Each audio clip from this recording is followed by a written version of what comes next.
And we are going to get our first season underway with Arizona. So again, for anybody that missed it, number one, this was requested financially. So, yeah, I'm not going to turn that down. Someone was generous enough. So again, the rules set up to boost scoring, because why would we not have it set up to boost scoring? In terms of the gameplay sliders, again, nothing matters aside from the general tab, in my humble opinion.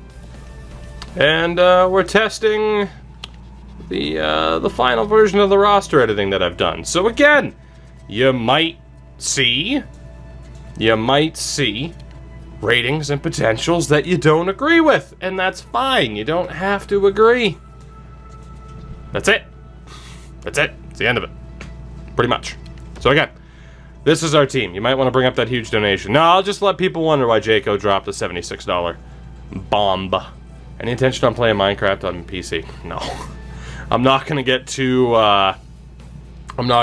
heavy into it. That's just that isn't gonna happen. This isn't going to YouTube. Lies, it is. Fun fact.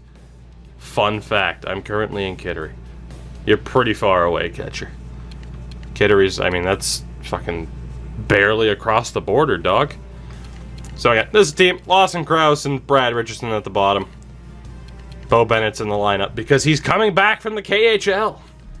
Good old Bo Bennett. Toogie Minecraft Pro. Yeah, I'm not gonna dive deep into the world of Minecraft mods and stuff like that. Vanilla Minecraft for me. I'll bag myself a dragon and then never play the game again, probably. Oh boy, why is Ekman Larson only this? Because he is.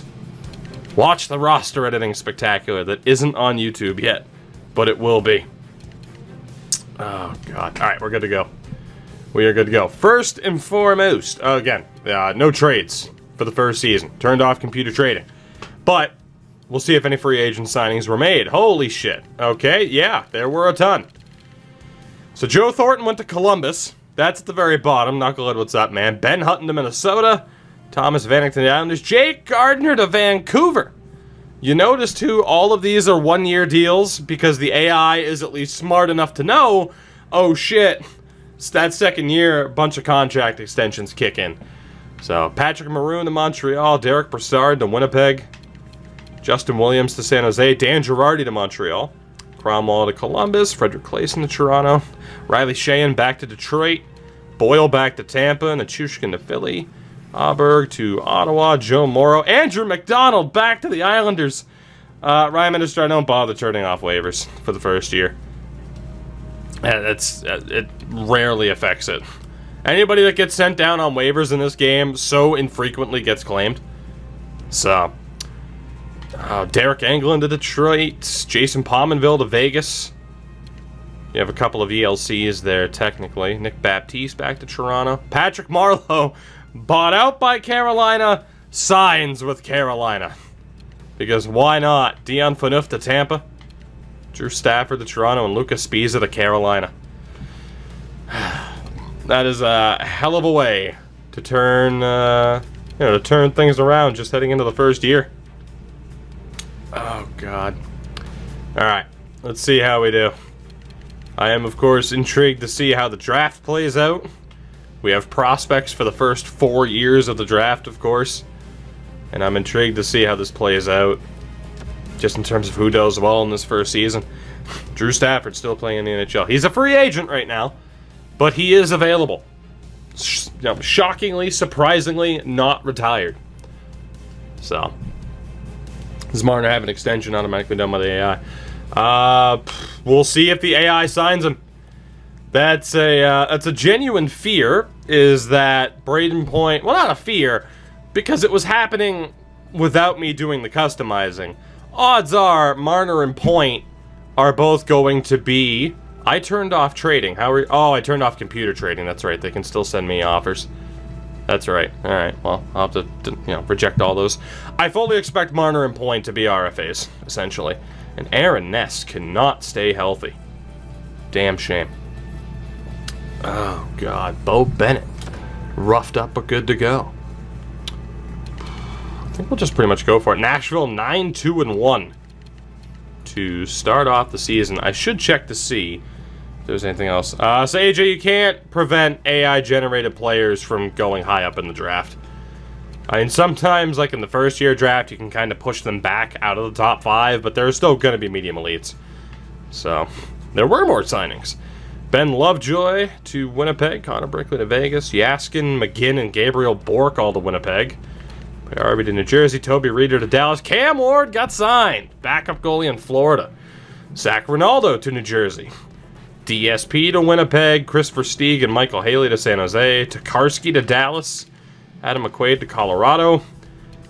Tom Pyatt and Darren Archibald back to Ottawa. Alex Petrovich to Carolina. Oscar Lindbergh and Chris Kunitz signed in Ottawa too.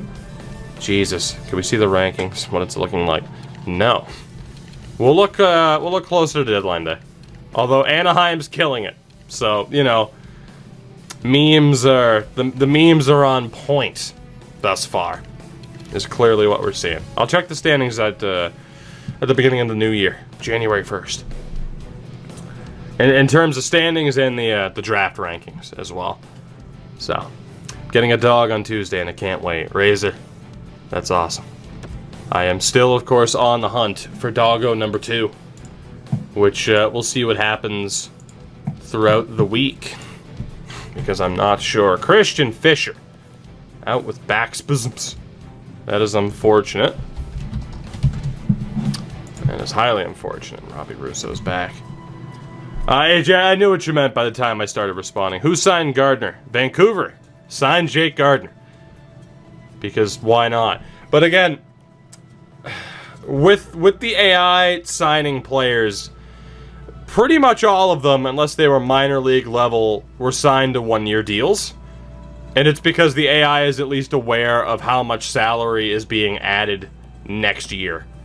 So, that's one thing I wanted to test, is how will the AI kind of react to the free agents that are available. Again, trading's off, but how will the AI react to free agents that are available when certain contracts are going to be, you know, upped within the next year? Like I said, for us here with the Coyotes, I mean, Jordan Schmaltz, Chikrin, they both have extensions that'll be kicking in. I love that A broken toe is capitalized. Gotta love it. Again, let's wait until we get to the first. Hutton and Shen, better than Gardner's and Myers. It might be. Like I said, we'll see what the teams look like, of course. For me, this first season is about, number one, seeing how the draft goes down, seeing how teams do throughout the season, and what kind of player development we get, because there are a lot of players that will be viewed as highly underrated, especially certain rookie goaltenders. But, again, I'll be explaining this too in the editing. Like, I'll be putting up this probably on Monday, for those of you that are watching it right now. And I'll be having the roster editing spectacular video out, and I'll explain the same thing that I'm going to explain in that video, is that I don't like to judge people off of one season unless they're an Elias Pettersson, where he was a high draft pick, rookie year, never played in the AHL, and just goes straight to it and starts killing it. He'll get the rating he deserves. But a Matt Grzelcyk, a Jordan Binnington, guys with AHL experience, I'm not going to rate them that highly out of the gates. You got to factor in what they had done before this season. And I call it the Jonathan Chichu effect. It's like, oh man, here's Jordan Binnington, 87. And then within a couple of months, it's like, okay, you're back down to like a 70-something.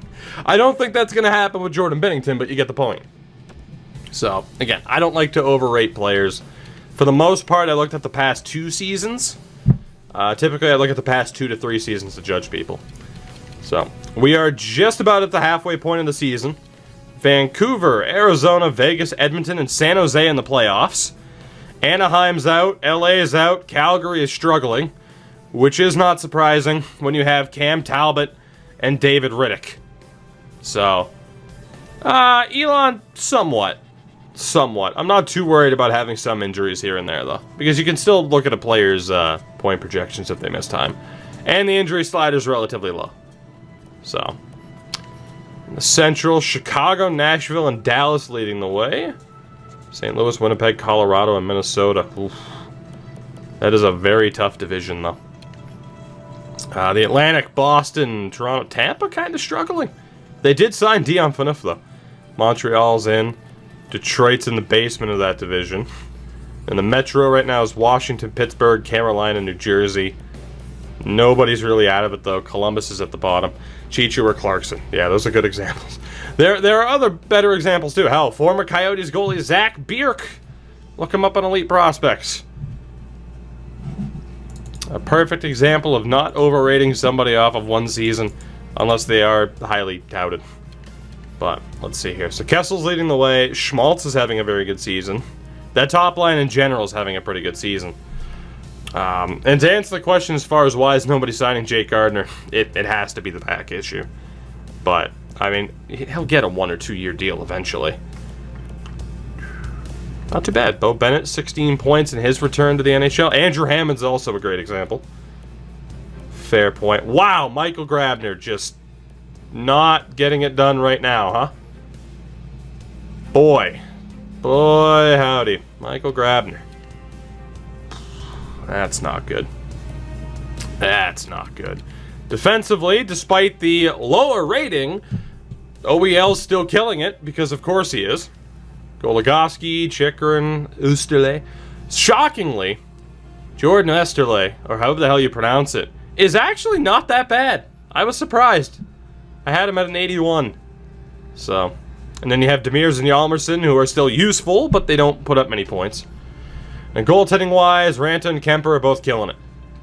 Dude, Kemper's a tough one. He had one of the best save percentages in the NHL this past season. It's like, just where the hell do you rate him? So, could I see Gardner going back to Toronto?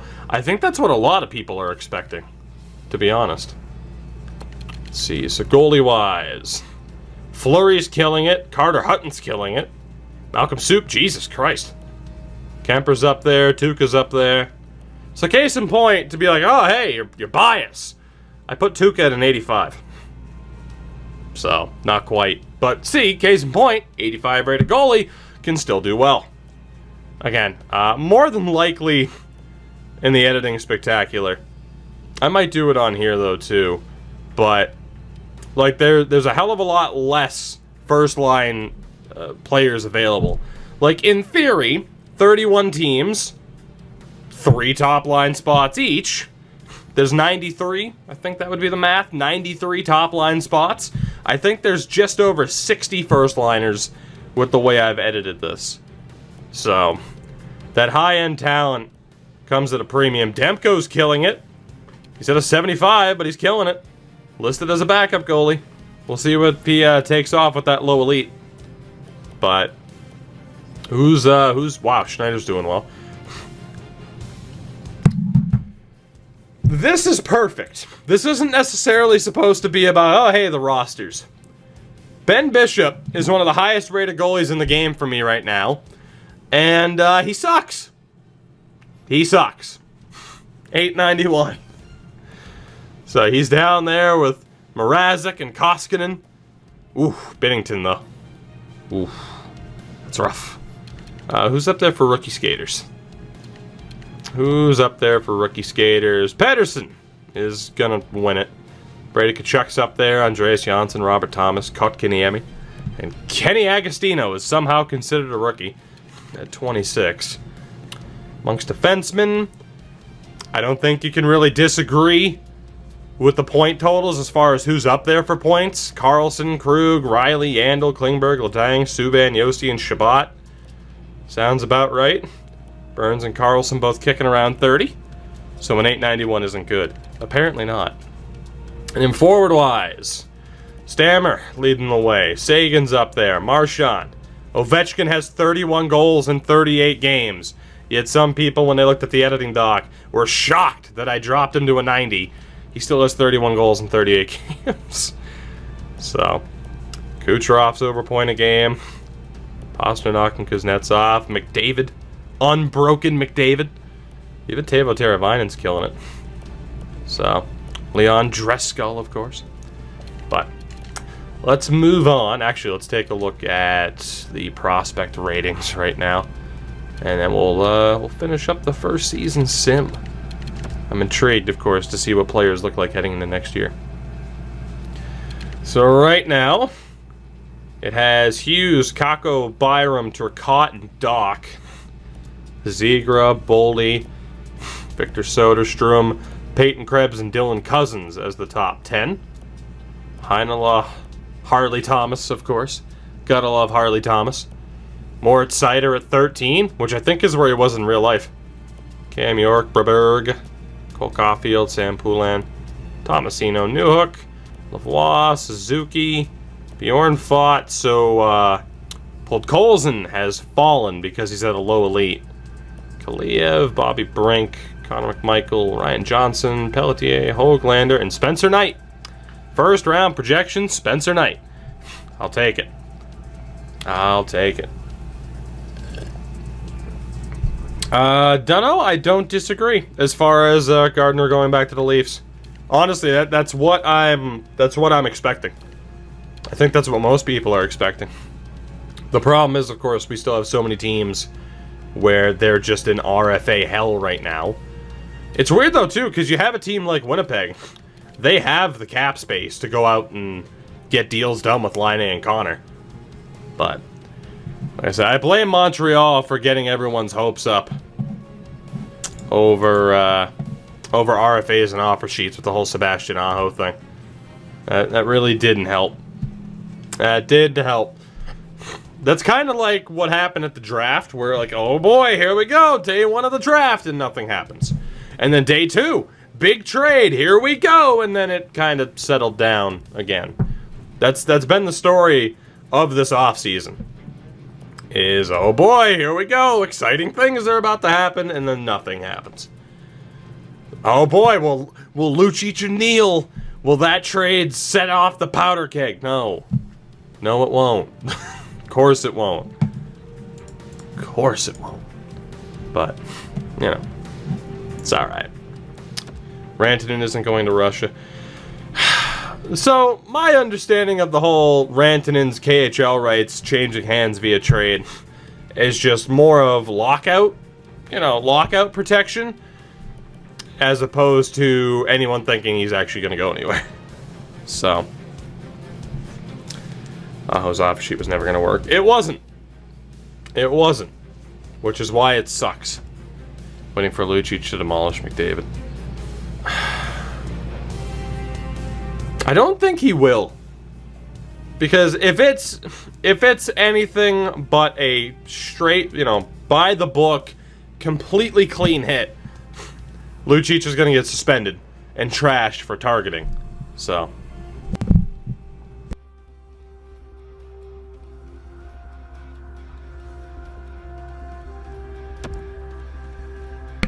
Lucic won't catch McDavid. Yeah, that's part of the problem. That's part of the problem. Oh, God. Those kind of trades always happen in the KHL. That they do. Teams like to set themselves up just in case of a potential lockout. That's why some KHL teams actually ended up being half decent during the last NHL lockout with the players that they managed to get. So, we are killing it. I'm going to sim to April 1st at this point, and we'll just see what the playoff structure's looking like. Because obviously we turned off trades, so there is no trade deadline. We wanted the teams to keep the rosters the same as much as we could possibly limit them, because free agent signings, they can do whatever they want. So, I was, of course, hoping that some people would have signed in real life. Gardner, Thornton, Williams, Maroon. Because it's going to throw the whole first-year sim, it's just pure RNG. It's who the hell knows. I think success, when we start our last franchise mode on the YouTube side of things with this roster, the success of certain teams will be because of who they signed on a one-year deal. So. Oh, God. Colson should be high 6. I have him at low elite, which I think is fair. He was a projected top 3 player for most of the year and then fell, so. The issue with Podkolzin is, first and foremost, he didn't have a very impressive year, but there also wasn't the guarantee of him coming over to North America within the first couple of years. So, we just won our division, pretty much, unless we completely choke down the stretch. You know, screw it, we might as well just sim the last few games and then take a look here. We might as well just sim this and see what happens, but we know we're a playoff team, which is pretty sweet.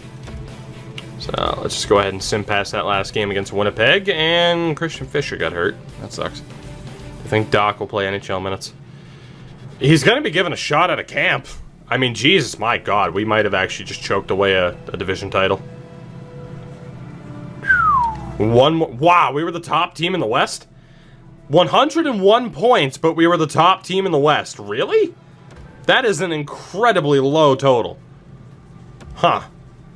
Now let's take a look. But with the footage that's been leaked of Doc, like in practice, oh my God. So that's Calgary, for the record. It's Calgary, Los Angeles, and then Anaheim. So Vancouver makes it, Edmonton makes it, the power of James Neal, and San Jose makes it. Vegas, Anaheim, LA, and Calgary was horrific. Cam Talbot, what did you do? Apparently not stop pucks. He or Riddick. The Lucic effect. Oh, God. The Central. Chicago, Dallas, Winnipeg, and Nashville. You had St. Louis just barely miss out. Minnesota missed out. And Colorado was pretty disappointing. But Colorado is also running, I think, Grubauer as their starter. They're running Grubauer and Francouz. So, it's not that shocking. Then in the Atlantic, Toronto, Florida, Boston, and Tampa. Ottawa misses, Montreal misses. Buffalo and then Detroit was sub 70 points. And then in the Metro, Pittsburgh still won it. Islanders, Caps, and Flyers, Hurricanes, and Devils just missed out. The Rangers still a little bit off. And the Blue Jackets were terrible, I would imagine, because of their goaltending. Which I am going to take a look at teams and everything. So, goals for, best offenses, Toronto, Dallas, Florida, Carolina, and Pittsburgh, top 5. Bottom 5, Detroit, Buffalo, Calgary, Vegas, and Minnesota. Vegas had a bottom 5 offense. But take it easy, man. Vegas had a bottom 5 offense with the forward core that they have, which is shocking.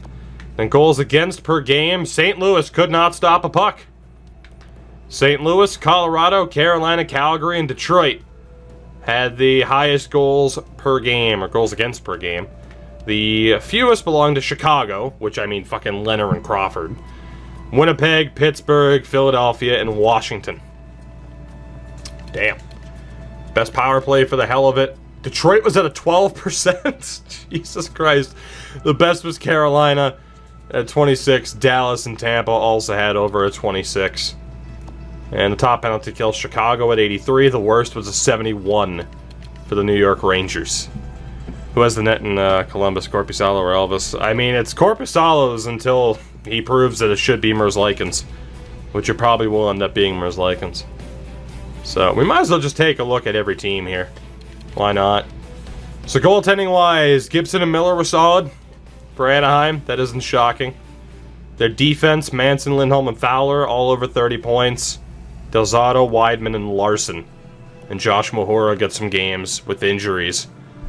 But, obviously for Anaheim, the top 3, pretty good. But then Delzato, Weidman, and then you got young guys like Larson and Mahura.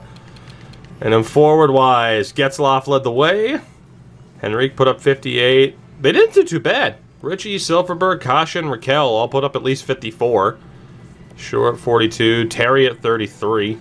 Sprong at 31. Kessler even played and put up 30 points out of 78. I'm actually going to bounce over this way really quickly. And there we go. Had to do that really quickly. Kept forgetting to do that.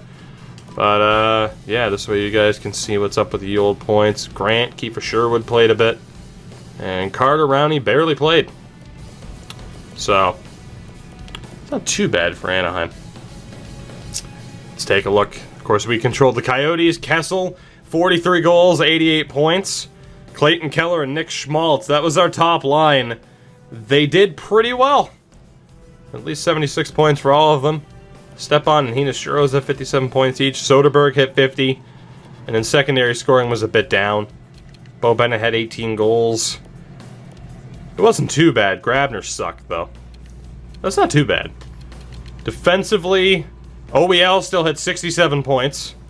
Chikrin at 34, Goligoski and Osterley. And then again, Demirs and Hjalmarsson, just, they're not point getters.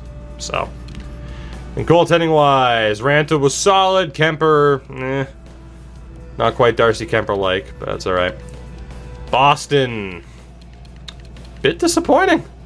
I mean, Rask with a fairly realistic save percentage for what he did in the regular season. Halak, not so much. But we'll see what the defense looked like. Krug put up 68 points. McAvoy at 49, 23 goals. And he had Char at 18 points. He's down to an 81. So, John Moore, Carlo at 10 points. Grzelcyk at just 10 points. And Kevin Miller ended up playing 6 games. Forward-wise, top line did top line things. Marchand, Pasternak, and Bergeron. I mean, if Patrice Bergeron and David Pasternak can stay healthy for a whole season, that's what the Bruins' top line is capable of. Krejci at 52. Oh, go figure. It was secondary scoring for the Bruins that hurt him. DeBrusk, Heinen, both over 40 points. Corrali hit 30. Backus only hit 29. Nordstrom at 28. Wagner, Ritchie. Coyle only hit 25 points. Snipe, what's up, man? What do I think of Trouba's contract? He's basically a better version of Neil Pionk, who has a higher upside than Neil Pionk. So, I mean, in a way, that contract is definitely them paying for what they hope Trouba can eventually be, which would be a number 2 defenseman or a top pairing defenseman.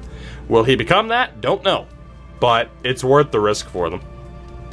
So, let's take a look here. Buffalo. Marcus Johansson and Jeff Skinner, Jack Eichel as well, all hit 72 points. So, I mean, again, I know the Skinner rating will be controversial, but again, it's not based off of 1 year. You can thank Jonathan Cheechoo for that. Reinhart, Middlestat, both hit at least 45 points. And then secondary scoring for Buffalo's kind of rough. Jimmy Vesey only hit 26 points. And yeah, I mean, Larson Saboka's pretty brutal. Snipe, I'll have to check that out in a minute, man. Defensively, the defense for Buffalo did not do well. Dahlin, Miller, Montour. It's a pretty strong defense on paper, but for whatever reason in this first year, that top 4, which they should be capable of more than that, they did not deliver. McCabe, Scandella, and Bogosian. And then goaltending-wise, Hutton did well. Allmark did pretty good for a backup, but they both averaged over 3 goals against per game. Calgary. No Yoki Harji. Must have played him in the minors. I think that sums up why Calgary didn't make it. That sums up why Calgary didn't make the playoffs. Defensively, Giordano still hit 48 points. Brody and Hannafin were okay. Rasmus Anderson, Hamonic, Stone, and Valimaki only played 8 games. The plus-minuses are horrific. And then forward-wise, Goudreau, 78 points. Monahan, 70. Kachuk hit 30 goals. Lindholm at 57 points. It's not that bad for Calgary. Thoughts on Pionk's horrible contract? I don't think it's that bad. I gotta be honest, what is it, 2 years, $3 million per? That's not that bad for Pionk. Trust me, there are, as I've discovered, there are much worse contracts that certain defensemen are getting. Disrespect the big save, Dave, though.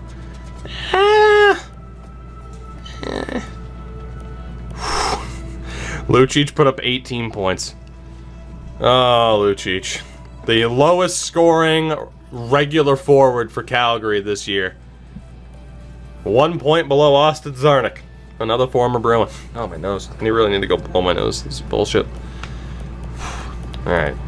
Kind of rough for Calgary. Carolina. Aho and Teravainen work very well together. Eric Halla hit 70 points. Niederreiter, Dzingel each hit 66. Marlowe, of course, who ended up signing with them. Again, I have Marlowe starting off on the free agent list. He re-signed there and hit 60 points. Jordan Stahl. Svechnikov only hit 36 points. Brian Gibbons hit 30. Brock McGinn, Martinuk at 18. Clark Bishop played for them. Sako Maenalainen at 3 points in 22 games. Damn. Defensively, Dougie Hamilton killed it. 63 points. 43 for Falk. Slavin and Pesci, decent totals. And TVR and Forsling with the other regular two. The goaltending was hot garbage. Shocker. Tell me that's unrealistic.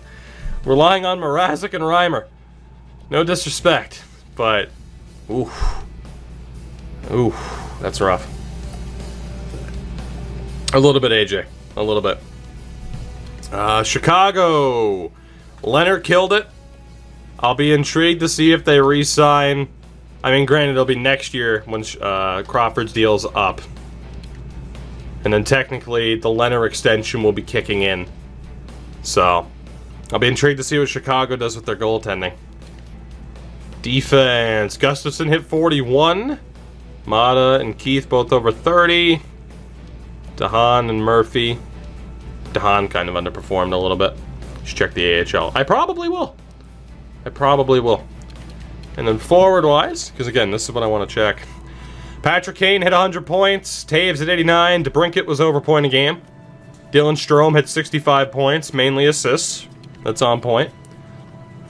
How did Kessel and Soderberg do in AZ? Sadiq. Here, I'll show you, just because I know you're a Yotes fan. So that was the forward core this year. Deej, you gotta stop disappearing on me, man. I'm still down. If you can get either, see if you can get one of the other two on board with playing. Otherwise, I'll still switch if you want to. So, that was the forward core this year for us. We're controlling Arizona. Krause at 24. Defensively, OEL. Again, I dropped his rating to a controversial point, but he still killed it, which is awesome. And then goaltending-wise, Ranta was solid. Kemper kind of underperformed. So again, with Chicago forward-wise, Saad hit 61, 31 goals. Shaw hit 50. Perlini, Kajula, Carpenter. It's not bad. Zach Smith with 17 points. And Alex, 14, ended up playing the 410. Deke, no worries, buddy. No worries. Let's see. Colorado, how bad was their goaltending? Yikes. Pavel Francouz. Ooh.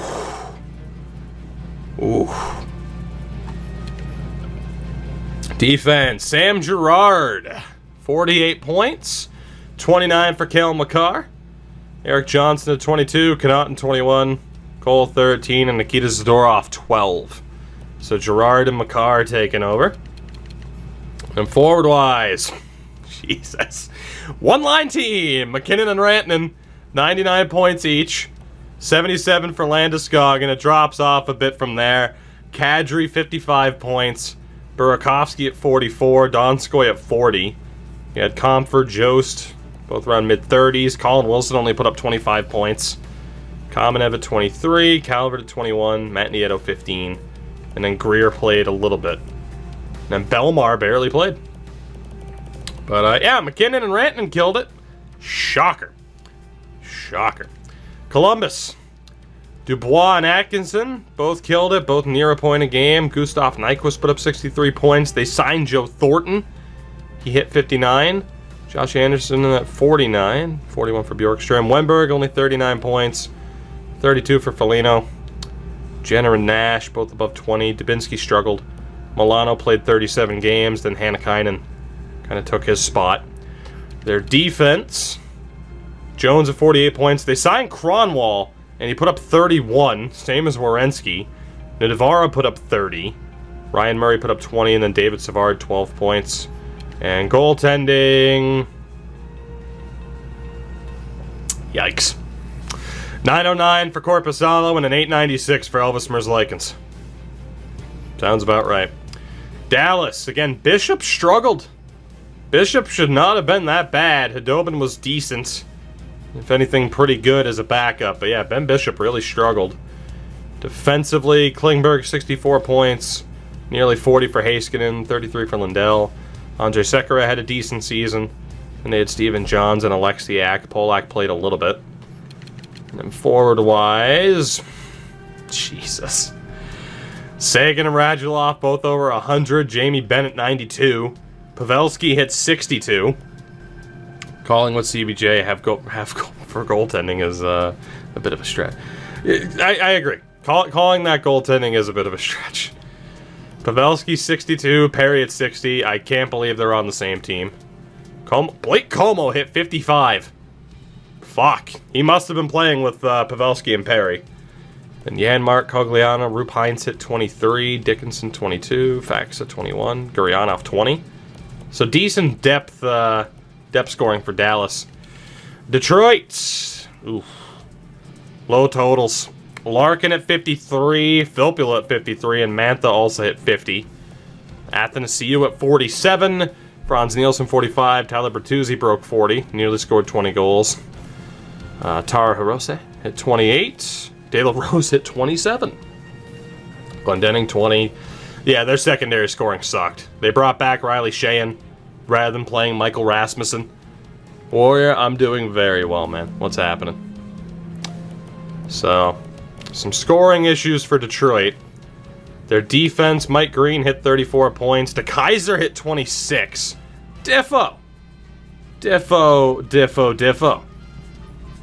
Gets the gifted sub from Warrior, actually. Warrior hits 105. You madman. Madison Bowie at 24. So yeah, just Detroit couldn't score. They signed Derek Engeland, and it wasn't happening. Their goaltending wasn't as bad as I thought it was going to be. Gotta be honest.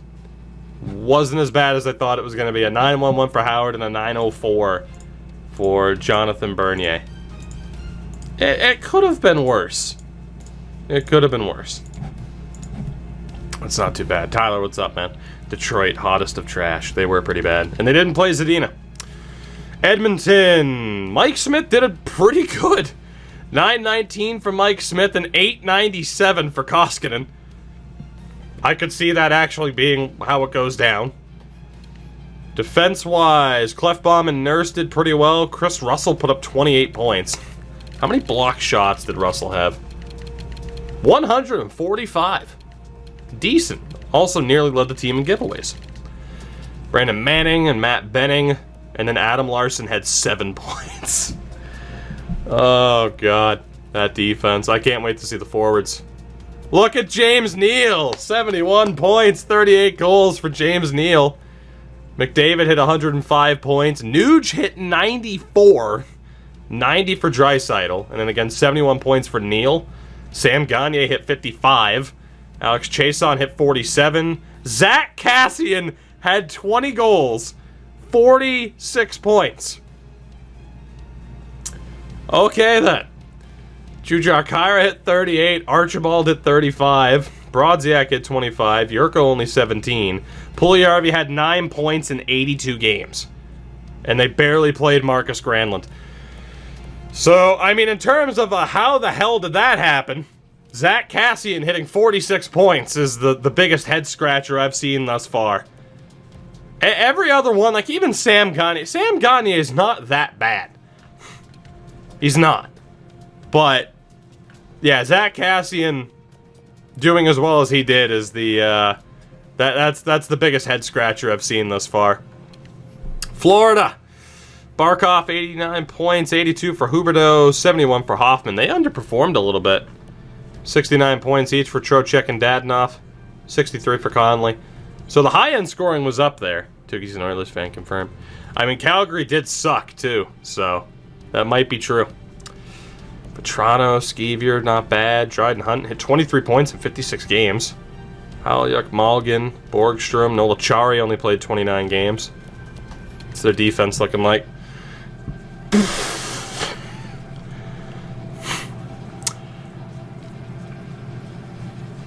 Keith Yandel hit 83 points in 77 games. I think that's the highest point total, or at least one of the highest point totals I have seen for any defenseman this year. Ekblad hit 30, Matheson 28, Keith Yandel hit 83 points. Fucking hell. I mean, when you're on... I mean, only 11 of the points, too, were on the power play. So, Keith Yandel's a beast. You heard it here first. And then goaltending-wise, Bobrovsky only a 9-12, and they signed Cam Ward, who had a 9-10. So, Keith Yandel, clearly the key to Florida's success. Los Angeles, Quick with a 908, Campbell with a 901. Their defense, 69 points for Drew Doughty, very nice. Joakim Ryan hit 30 points. Alec Martinez, Sean Walker, Matt Roy, and Derek Forbort, the forward. Oh, God. Yandel outscored Hoffman. How much is Ward getting paid? Very good question. $1.055 million. So, and forward-wise, Kopitar 91, 75 points for Kovalchuk. Playing with Kopitar will do that. 69 points for Carter, 61 for Brown, 60 for Toffoli, Kempe with 51. And then outside of that top six, nobody could score. I mean, Clifford, Iafallo, Martin Ferk, Carl Grundstrom hit 20, Trevor Lewis at 18, Austin Wagner 17. So, yeah. Kopitar carried. Minnesota, Eric Stahl hit 70, Suk at 65, Parise 63, Zucker and Fiala. Scoring issues, too, for Minnesota. 40 points for Koivu, 31 for Hartman, 29 for Donato. Greenway, Eriksson Ek, Foligno, JT Brown hit 19 points. Victor Rask barely played. That's lovely. Their defense, Dumba hit 43. I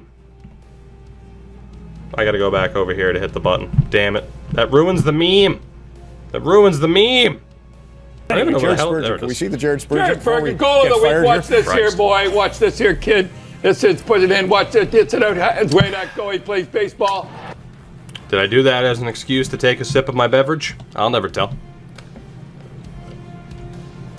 Oh, God. They also ended up signing Ben Hutton, who put up 19 points. Then goaltending, 923 for the Duber. Staylock at a 902. We might have a Vezina winner. I don't know. Montreal, 913 for Carey Price.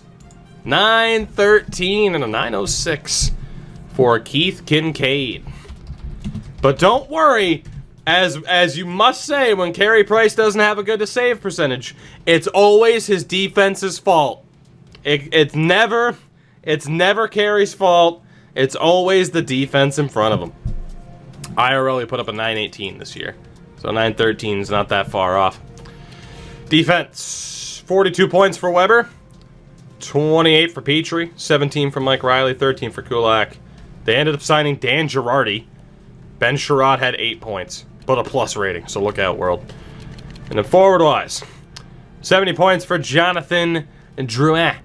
63 for Max Domi. 62 for Thomas Tatar. I'm not hitting the button for him. 55 points for Patrick Maroon, they signed for the season. Gallagher at 54, Kokoniemi 47, 42, 41. It's not too bad. It's not too bad. Mete did not play. He did not. So he still has not scored a goal. It's accurate. The game is accurate. The Schvill, Forsberg, Johansson, Duchesne, and Arvidsson all hit at least 70. Craig Smith hit 65. Granlund at 63, and then it dropped off pretty hard. Kyle Turris, only 32 points. Was nearly outscored by Colton Sissons. Calle Arnkrok was the one who barely played. What overall is Price? 85! And I stand by it. And I stand by it. Because that's where he belongs, if you base it off of the past 2 seasons. Oh, well, in 17-18, their defense was bad, and we had a bad season. So did Arizona. Antti Ranta didn't have a fucking 902 or whatever the hell Price had that year. So kick rocks, if you disagree. I'm not saying Pedersen disagrees. But, yeah, that's the one where I'm like, okay, once I put out the fucking editing video, for those who haven't been following the editing doc, people are going to be like, oh, fucking Bruins fan. I can't wait for it. But, yeah, feel free to look at Carey's last 2 seasons. Hasn't been that good. Had a bad season, had a good season. He's a starter.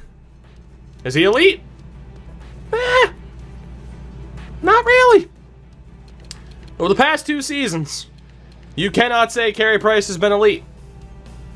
And therefore, he is not. Like I said, there are very few elite goalies at this stage. Because Rinne has a 914. As it is, Pekka Rinne, better than Carey Price, didn't even do that much better in the sim. So people get upset about nothing. Oh, God. Yossi, Jesus Christ. I guess that's more because Ellis got hurt. That is a rough defensive situation for Nashville outside of Roman Yossi. Carey should be a 90. Let's see. Hold on. What year is it? Okay, my calendar here, it might be wrong. Microsoft might be wrong. It says Monday, July 22nd, 2019. So according to this, it's 2019. Not 2015. But again, I could be wrong. Could be wrong. You never know. I've been wrong before. Ah, boy. Yeah, we already looked at Nashville's forwards. New Jersey. Taylor Hall. Taylor Hall leading the way. Kyle Palmieri had a really good season. Jesper Bratt had a pretty good season. Hischier had a pretty good... Zajac hit 60. Jesus. 52 points for Wayne Simmons. Coleman broke 40. Miles Wood, Pavel Zacha. Oh, your depth scoring. Oh, ooh. That depth scoring on New Jersey. That's a little bit rough. Their defense, Subban killed it. Butcher and Severson, it's not bad. Andy Green had 8 points. And their goaltending. So case in point, Corey Schneider's a 77. He had the same save percentage as Carey Price. So it doesn't matter if you're a 90 or an 85. This game does what it wants. Mackenzie Blackwood at an 897. The Islanders. Varlamov at a 911. 905 for Grice. Defensively, Pulock and Leddy did well. Boydchuk, I mean, that's not a bad point spread there for their defense. That's not too bad. They also brought back Andrew McDonald, which is hilarious. And then forward-wise, Barzell and Lee both broke 70, 60 for Bailey. They ended up signing Thomas Vanek, which helped out a lot. Nelson, Eberle, and Vanek's a pretty good second line, all things considered. Andrew Ladd hit 39. Matt Martin hit 20 points. Because why not? The Rangers, Panarin over point of game, Zibanejad just shy of it. From there, the scoring kind of dipped a little for everybody else. Kreider at 58, Buchnevich, Strome over 40. Hedel hit 34, Howden hit 30. They signed Troy Brouwer for some reason. Don't recommend that, but they did it. That cost Greg McKegg a whole lot of playing time. Their defense, Shattenkirk at 49, Trouba only hit 28. Shea at 27, D'Angelo at 24, Mark Stahl at 14, Brendan Smith at 12. So they barely played Adam Fox. And goaltending, Hank at a 917, Shesterkin was the backup at a 907. Hank with a 287 GAA, and we've seen goalies over 4, so not bad. Ottawa, Craig Anderson had a really good year, and Nilsson wasn't complete garbage for Ottawa. He's got that going for him. Their defense, 61 points for Shabatawa, 35 for Christian Wolanin, 24 for Zaitsev and DeMello, 12 for Ron Hainsey, and Mark Borowiecki played over Max Lajoie. I don't suggest that, but, you know, face of the franchise, Mark Borowiecki. And forward-wise, it could happen. You never know. It could happen. Bobby Ryan could return to form after 17 years of being terrible. Kachuk hit 67. Boro had 222 penalty minutes. That's hilarious. Chris Tierney hit 64. Duclair and Easy. I'll just let that speak for itself. I'll just let that speak for itself really quickly. Oh, God. Bobby Ryan playing up to his contract. Apparently, I mean, 50 assists. He had to have been playing with Tkachuk and Tierney. He had 24 points on the power play, too. So, Duclair did really well, too. He hit 31 goals. Tyler Ennis and Connor Brown at 26 points. They signed Pontus Aberg. Max Avernu had a pretty decent season. And Batherson barely played. Pageau, 24 points. Good old Bobby Ryan. Philadelphia, Voracek. Wow, Giroux heavily underperformed, even though he hit 32 goals. Like, heavily underperformed. Couturier. Kevin Hayes hit 52 points. Can't wait for that new contract to kick in, Kevin. It's going to be great. Konechny also broke 50. 34 for Nolan Patrick. And of course, they signed Valeri Nichushkin and then barely played him. But he had 5 goals in 9 games. And then Tyler Pitlick, who they got for absolutely nothing. I still don't understand that move that Dallas made. But defense, Gostis Bear had a great season. Niskanen, Provorov underperformed a little bit. But that's not too bad. They went with Haig over Myers.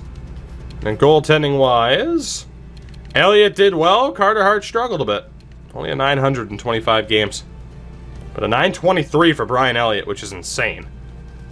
So. Pittsburgh, 925 for Matt Murray. 909 for DeSmith as the backup. Their defense, 58 points for Letang. He got hurt because, of course, he did. Schultz at 34. Jack Johnson hit 20 points and a positive rating, so that's how you know it's a video game. And Eric Goodbranson had 12 points. So, hey, Eric Goodbranson did something. No disrespect to Eric Goodbranson. I'm sure he's a great guy. Malkin hit 95. Crosby was over point a game. Gensel hit 78. Galchenyuk hit 72. And Brian Russ, 67 points. Was DeSmith 13-2? Yes, he was, despite a 909 save percentage. Yes, he was. Good eye. And secondary scoring was down. Cahoon, Aston Reese, McCann, Simone, Tanev. Boy, can't wait for that Tanev contract to kick in. Bjorkstad had a pretty bad year. But it's not too bad for the Penguins. San Jose, Timo Meier led the way. Couture and Hurdle. That must have been the top line for them. Hell of a top line. Kane, 62 points. They signed Justin Williams. 56 points for them. Kevin LeBanc hit 42. San Jose's issue was secondary scoring, which is not shocking because that's going to be their issue in real life. It is insane how thin they are at forward. But the defense makes up for it. Burns and Carlson both hit 60. Vlasic and Heed at 26. Brendan Dillon hit 22 points. It's not too bad. Did anybody sign Jumbo? Yeah, Columbus did, as Sam pointed out. Goalie-wise, a 911 for Jones and 889 for Aaron Dell. Poor guy. St. Louis. 5 wins, 15 losses, 5 OTLs for Jordan Bennington. You don't look nervous because that contract extension's about to kick in, buddy, so don't worry. Defense, 53 points for Petro. Dunn, Parayko, Derek Pouliot put up 26 points. And Bortuzzo and Bouwmeester. Edmondson barely played. And forward-wise, O'Reilly, Tarasenko, and David Perron all had a pretty good year. Shen, Schwartz, and Steen all did pretty damn well, too. Fabry, 44 points. Bozak, 39. 38 for Thomas. I cannot believe the new contract that Oscar Sundqvist was just given. It's insanity to me.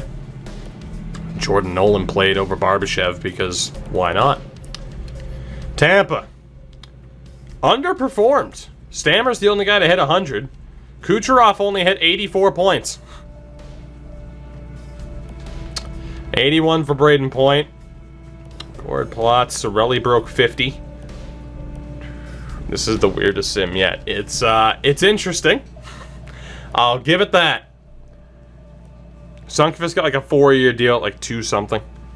It's just weird that it was a 4-year deal.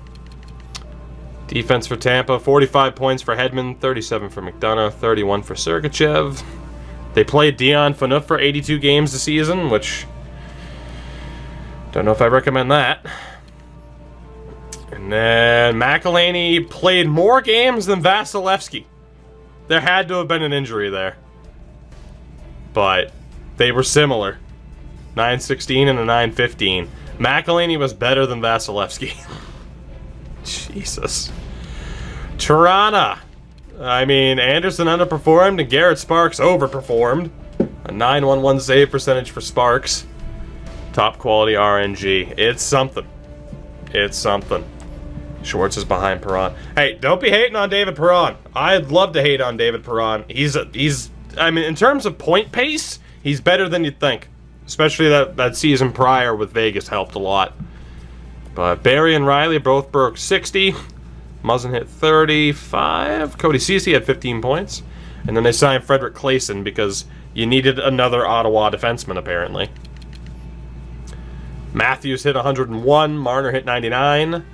Tavares hit 89. 60 goals for Austin Matthews. 75 points for Nylander. 60 for Kerfoot. Janssen Kapanen did well. They actually played Nick Patan, which is how you know it's a video game. Agostino hit 28. Gauthier, Spezza only hit 18. And Nick Shore barely played. Sparks is trash. I mean, trust me, he played above his rating. He played above his rating. Can you confirm or deny any sim changes? They've tweaked some stuff. That's all I'm saying. The Couve. They played Demko for 27 games. 915 for him. Markstrom a 913. It's not too bad. No point in looking like, oh, what's their overall? It wouldn't have really adjusted yet. Jake Gardner. Signed in Vancouver, put up 61 points. 33 points from Myers, 29 for Edler. That might explain why Vancouver was pretty solid. The addition of Jake Gardner certainly helps. And, you know, they ended up sending down Quinn Hughes. Gardner only signed for a year. The AIs were smart. They didn't really sign any long-term deals because the game was aware, like, oh yeah, all those extensions are going to kick in. Forward-wise, Besser hit 90. Pedersen was over point a game, so there's your Calder winner. JT Miller hit 70. Berchke 69. 66 for Ferland. 55 for Horvat. Louis hit 36. 35 for Pearson. 34 for Virtanen. Jesus. Levo hit 19.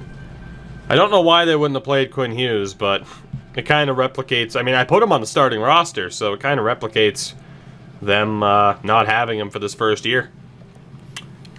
Vegas. Highly underperformed. Carlson and Stone at 61 apiece. 58 for Riley Smith. Gusev, though, played, hit 30 goals. Stashny at 52. Marchessault only hit 50 points. That is horrific for him.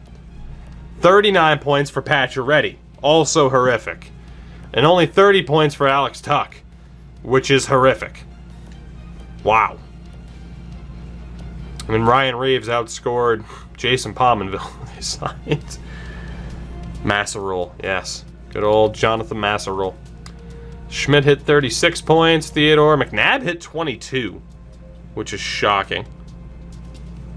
Didn't they only sign one-year deals because free agents go down? Don't know. In fairness, I mean, yeah, but you'll still have some players who, I mean, the AI could have signed them to 2-year deals.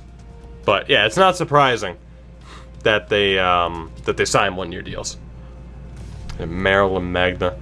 Vegas desperately needs someone like Nick Hague to step up, or they're in a little bit of trouble. And then Fleury killed it. Subban was decent. So, do you think NHL players play franchise and trade away their teammates to fuck with them? Probably. Washington, Holtby did well. Copley did well. Not bad. Holtby actually did really well. How'd Lucic do? He was the lowest scoring regular forward on Calgary. 18 points in a full season.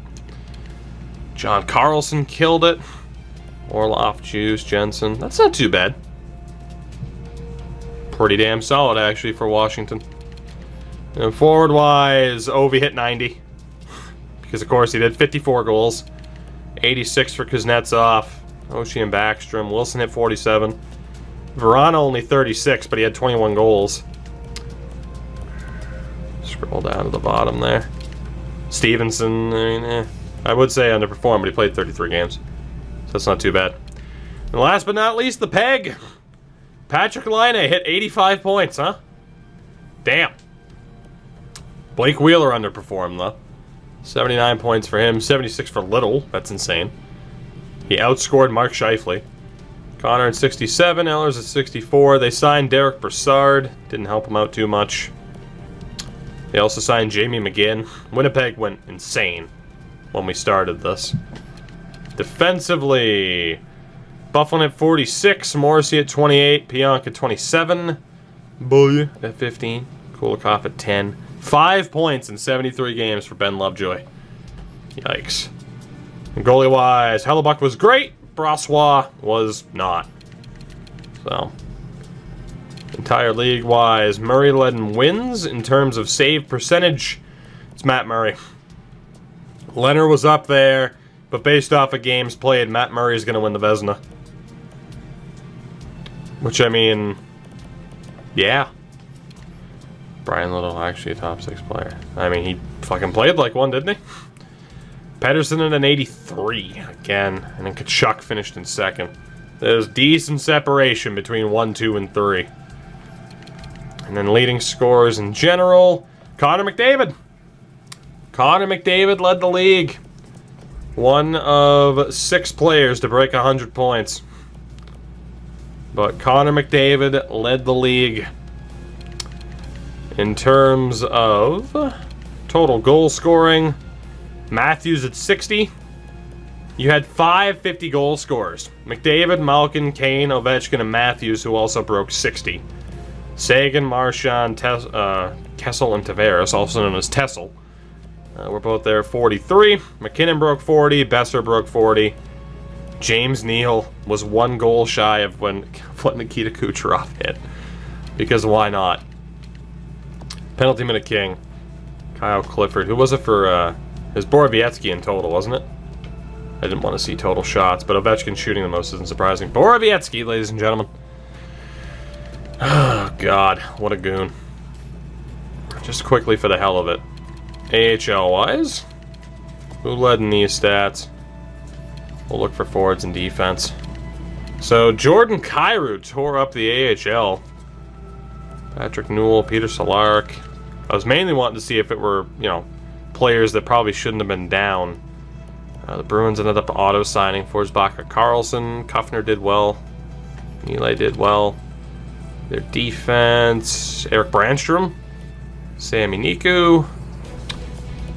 No Quinn Hughes, though, in terms of how he did.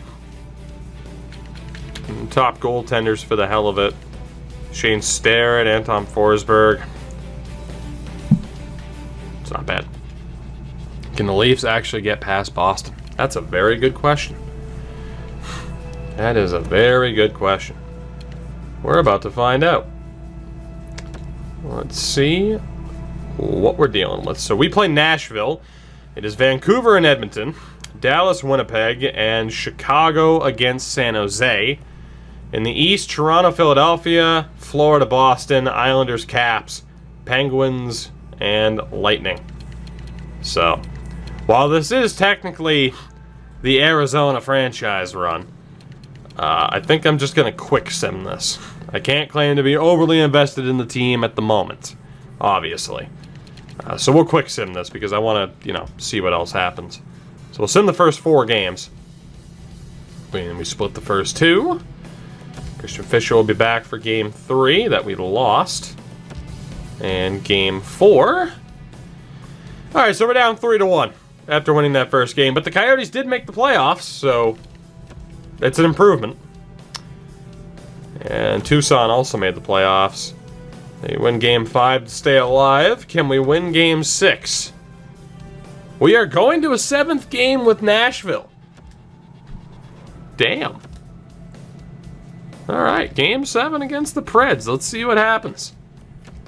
I am suddenly invested. I want to see if we can upset Nashville. Let's see what happens. First period. Well, it was fun while it lasted, wasn't it? Forsberg, Johansson, and Arvidsson just shit all over us. That was fun while it lasted.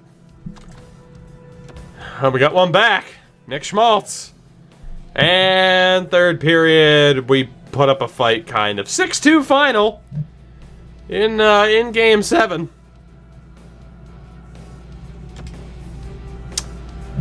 We tried. The quick sim curse.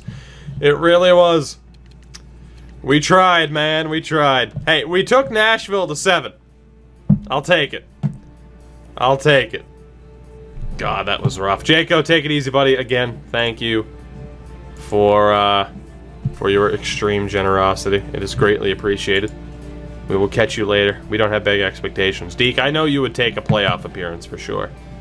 Deej, by the way, are you still here? Because I know there weren't any takers. But if you're still down to play, I'll switch after we go through probably the first off-season. So let me get to September and I'll switch if you want still. So we'll see who ends up winning the Stanley Cup in 2019. It won't be the Blues like it actually was. Please be the Bruins. Let me live in a better reality. Alright. Well, it got it right that the Charlotte Checkers won the Calder Cup. But Tampa wins the Cup in year 1. Which, you know, isn't shocking. It really isn't. So yeah, Deej, let me know if you still want to play, dude. Give me 15 minutes or so. I'll be down. But first and foremost, I want to see how we did in the playoffs. Can we review the playoffs? Oh, we're revisiting the playoffs. So just to take a look at how we did in the playoffs. I mean, we had scorers. Kessel, Stepan, Vinny Hinostroza killed it, which is insane. Clayton Keller underperformed, though. Grabner, Dvorak, very much underperformed. All season long. I mean, Ekman Larson, Chychrun, they didn't put up the points we needed them to. And then goaltending-wise, it just wasn't there. Ranta disappeared on us. Now, we already know what Tampa looks like, but still, we'll take a look at their team to see how they did in the playoffs. Then we'll take a look at the bracket. Do the whole award recap. Go to the draft. I probably won't be too hands-on with anything. So, this is how Tampa did in the playoffs. Kucherov had a bit of a down regular season. Didn't have a down playoffs. Yanni Gourde killed it. Cirelli killed it. Point killed it for the most part. 11 goals. Jesus. And defensively, McDonough, Sergachev, and Hedman. Hedman had 13 assists in 14 games. He ended up getting hurt. Eric Cernak took over, and they still fucking won. And then goaltending-wise, yep. That would explain it. 20 appearances, 16 wins. Jesus. Jesus. Kessel went up to a 92? How the hell did Kessel grow and go up by 2 points? Kessel went up by 2 overall points. Can you do a blind draft series? Not against it, although the AI will always screw you over. Well, that'll be intrigued to see why Kessel went up 2 points. Nashville made it to the final and lost to Tampa. So I'll give you a minute here to look at the bracket. I will give you a minute to take a look at the bracket. He dropped the water weight in the desert. Fair point. Kessel's, yet again, a lean, mean fighting machine. Leafs lost in the first round again. That they did. Florida made it to the second round. Lost to Philly in 7. Damn. Vancouver made it to the second round, too. Tampa was wild card. Yeah, they kind of struggled in the regular season and then turned it on for the playoffs. Boston knocked out by Florida. We were 1 game away from Florida in the Eastern Conference Final. That is true. Alright, and then the Calder Cup ended up going to Charlotte over Texas, as opposed to the San Diego Gulls, who they beat in real... No, they beat the Chicago Wolves in real life. Never mind. Never mind. I think the Leafs were playing the Gulls, and then the Leafs lost. It was something about... No. Gulls lost to Chicago. Doesn't matter. Doesn't matter. Let's take a look at the old awards. So, McDavid wins his 3rd straight Art Ross. And a Hart. The Norris went to Keith Yandel. Pretty good. Not surprising with that point total. Matthews won the Lady Byng. Pettersson wins the Calder. Kucherov won the Conn Smythe. The Vezina did go to Matt Murray. The Jennings to Leonard. And Corey Crawford. Masterton went to Danny DeKeyser. So you're the best worst player. Congratulations, Danny. Ryan O'Reilly won the Selke. Connor McDavid to 10 Lindsay. And the Rocket Richard to Austin Matthews. In the AHL, Jordan Kyrou put up the most points and was league MVP. Most goals went to Andy Mille. Top rookie was Kyrou. TJ Brennan was the best defenseman. Shane Starrett, or Starrett, was the top goaltender. MVP of the playoffs, I believe that's Jacob Pritchard. So, not too bad. Not too bad. The Flames scoring was okay. There were certain players that underperformed. I can take a look if you really want me to. But, for the moment, I mean, I can take a look again. We did already look at it once, but let's see how the lottery plays out, and then we'll take a look. So Columbus gets the #1 pick. Columbus, Detroit, Vegas, Calgary, Colorado, the top 5. Montreal also in the top 10. Colorado has the 13th pick because Ottawa was closing in on the playoffs. Deej, I'm alright with that, man. That's cool. I mean, I'm going to be around for a couple hours, so. Alright, let's take a look at the draft class and how it's projected. So, Hughes, Kako, Byram, Alex Turcotte, Kirby Dach, the top 5. You have Zegra, Cousins, Matt Boldy, Soderstrom, and Krebs rounding out the top 10. We'll go through the first round. Sider, Broberg, Cam York, Thomas Harley, Cole Caulfield, Billy Heinola, Alex Newhook, Phil Tomasino, Sam Poulin, Raphael Lavoie, Suzuki, Lassie Thompson, Bjorn Fott, Kaliev, Holmstrom, Bobby Brink, Connor McMichael, Ryan Johnson, Niels Hoglander, Jakob Pelletier, and Tim Keatley, who is computer-generated. So, you know, in terms of knocking out computer-generated players out of the first round, we nearly accomplished that. We nearly accomplished that because Keatley, Blacker are generated. Knight's just outside the top. Jordan Harris is generated. Paris Hogan's generated. And Nicholas Lundstrom also generated. So, we did manage to knock out the top options. Vasily Podkolzin's at 38. And Braden Tracy, who is also a top pick. So, not bad. Not bad. Retired players. Chris Kunitz, Brooks Lake, Dennis Seidenberg, Andy Green. So Andy Green is the only player who IRL is still playing that retired a season early, essentially. So, not a major loss for New Jersey, though. But nobody else that's attached to a team heading into the real life next season retired. Although Kunitz became a scout. And what we're going to do is I'm going to turn trading back on for the draft. I might just let the AI pick for me. I don't know. Like I said, for me, I'm relatively intrigued. Relatively intrigued at just how this kind of plays out with us having a hands-off approach, even though it's not a true Coyotes run, but, you know. I don't know what Vancouver did to a Fort Besser. So again, remember, we're now moving into the next season. So guys like Marner and Point still aren't signed. Someone like Besser, unless the AI signed him, still isn't signed. So, but other contract extensions that were already signed, hell, even the Sundqvist move that happened on Sunday is in. I can make it so that the AI signs free agents, but that would cripple this team. However, the roster's still pretty much going to be full. There isn't going to be that much of a, there isn't going to be that much roster turnover. Pretty much every team already, like, I'll show you here. Give me a second. I'll give you a visual example. So let me go back and turn computer trades back on. So here, just to show you, again, that this first year, as AJ put it, it's more of a burner year. There isn't going to be that much that happens. So in terms of expiring skaters for us, we don't have anybody to sign. Just Emil Pettersson, who in real life is an RFA right now. Anaheim just has Jack Dougherty up at the moment. Boston still has to worry about Carlo and McAvoy. Forsbacka Karlsson as well. Buffalo has to worry about Rodriguez, who I think signed in real life. That's a contract I didn't put in.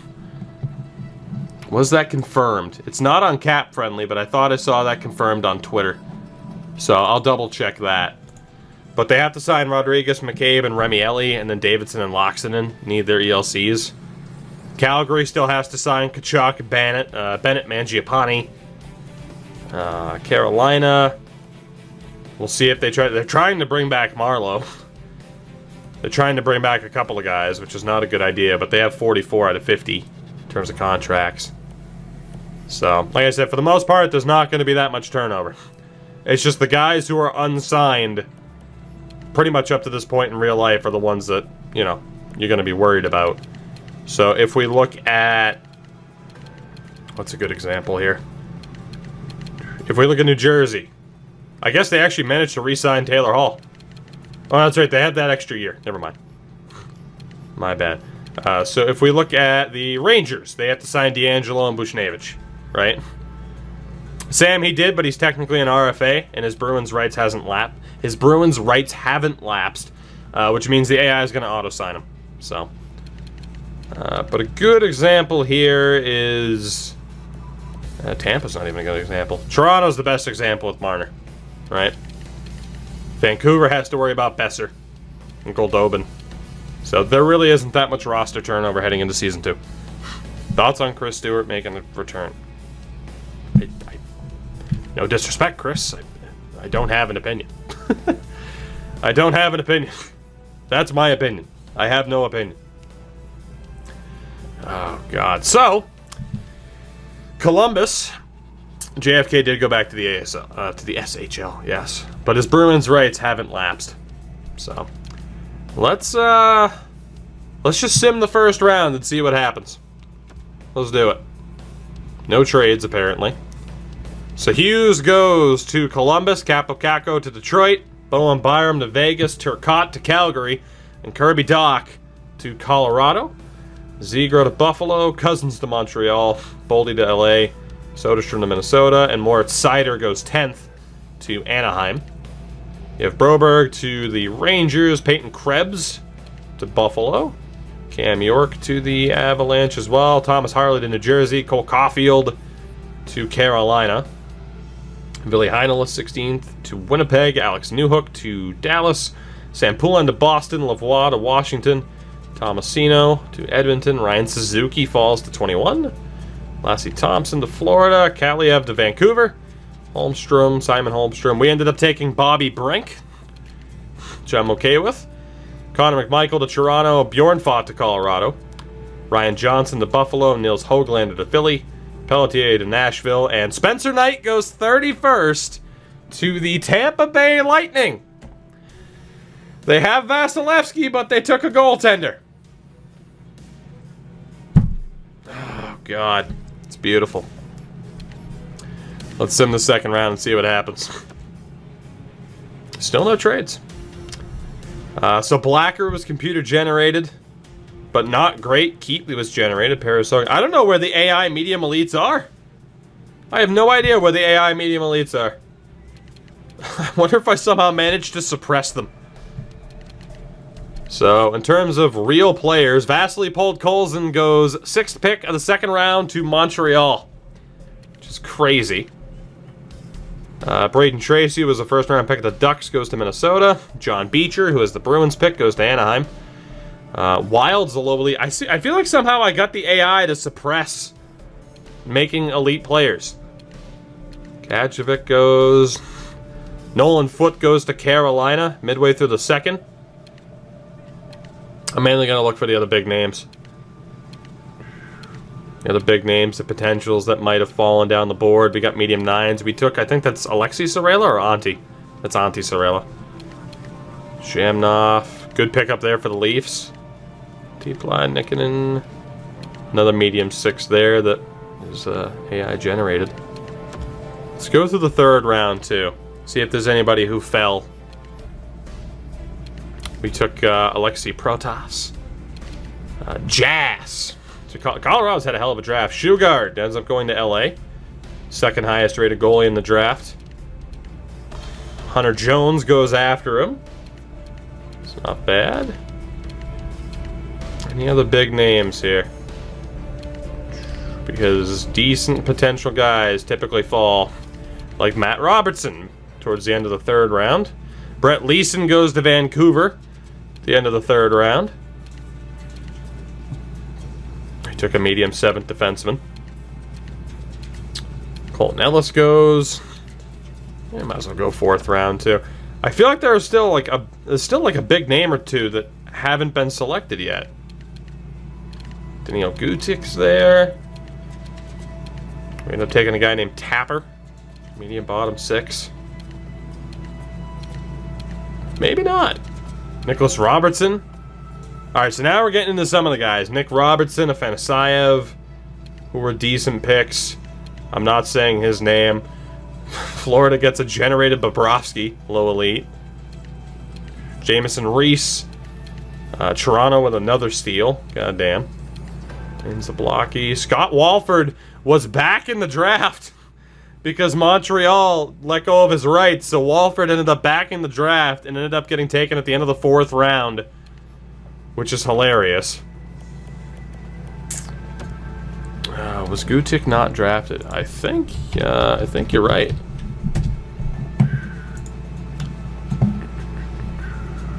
He was not. So I'll mark that down as something to readjust. Yeah, that's why I'm doing this. Let's see. Anybody here selected before this pick that was a big name? Oh boy, here come all the terrible potentials. Yeah, all the terrible potentials. Alright, Nando Eggenberger was drafted though. What a guy. Alright, so go ahead and finish that draft really quickly. We ended up taking Tag Bertuzzi at the end of the draft, but the AI didn't do that well. But double Bobcat Cup confirmed, right? So again, that first round, Hughes, Kako, Byram, Turcotte, and Doc. The top 5. That is fairly on point. And again, there were no computer-generated players that went in the first round, which is pretty sweet. I'm not complaining. Not complaining. So, first and foremost, were there any trades that went down? Just 2 minor trades involving picks, including Colorado trading up to get a first rounder. So, unfortunately, trades just really don't seem to happen, at least for me, in the draft. Would I consider upping Podkolzin? He's locked. He's locked in. I don't care that he isn't going as high in the draft. That's just where he should be, in my opinion, at least. So, well, not even in my opinion, but with the formula that I use. Oh shit! I mean, hit advanced day. Doesn't really matter. With the formula I use, I mean, again, that's the only real compromise you can make. I mean, again, based off of where he was projected to be drafted, based on where he was, it just sucks that low elites aren't valued very highly by the game. That's about it. So, we'll try to bring back Aiden Hill, who they're struggling to sign in real life right now. And we'll pretty much just give him what he wants, because that's not a big deal. From there, we're fine. Again, the defense, everyone signed. Chikrin's on his new deal. I don't think there's anybody else that we really have to worry about outside of Vesterland. The Vesterland, who will sign to his ELC. That'll bring us up to 47. Again, you have Nick Schmaltz's new deal that kicked in. So right now we have $3 million in space. It's more player preference of the player. Wait, yeah, AJ, pretty much. Because you're never going to be... I mean, you might be able to. I shouldn't say never. It's going to be very difficult, though, to get the draft to go exactly as it went in real life. So, go ahead and let that guy go. Gopher, what's happening, man? Lawson Krause's new deal kicked in. And then centers. Dvorak's new deal is in. We're going to let go of Emil Pedersen because they basically did in real life. Not going to sign Hayton yet. So there we go. Our work there is done.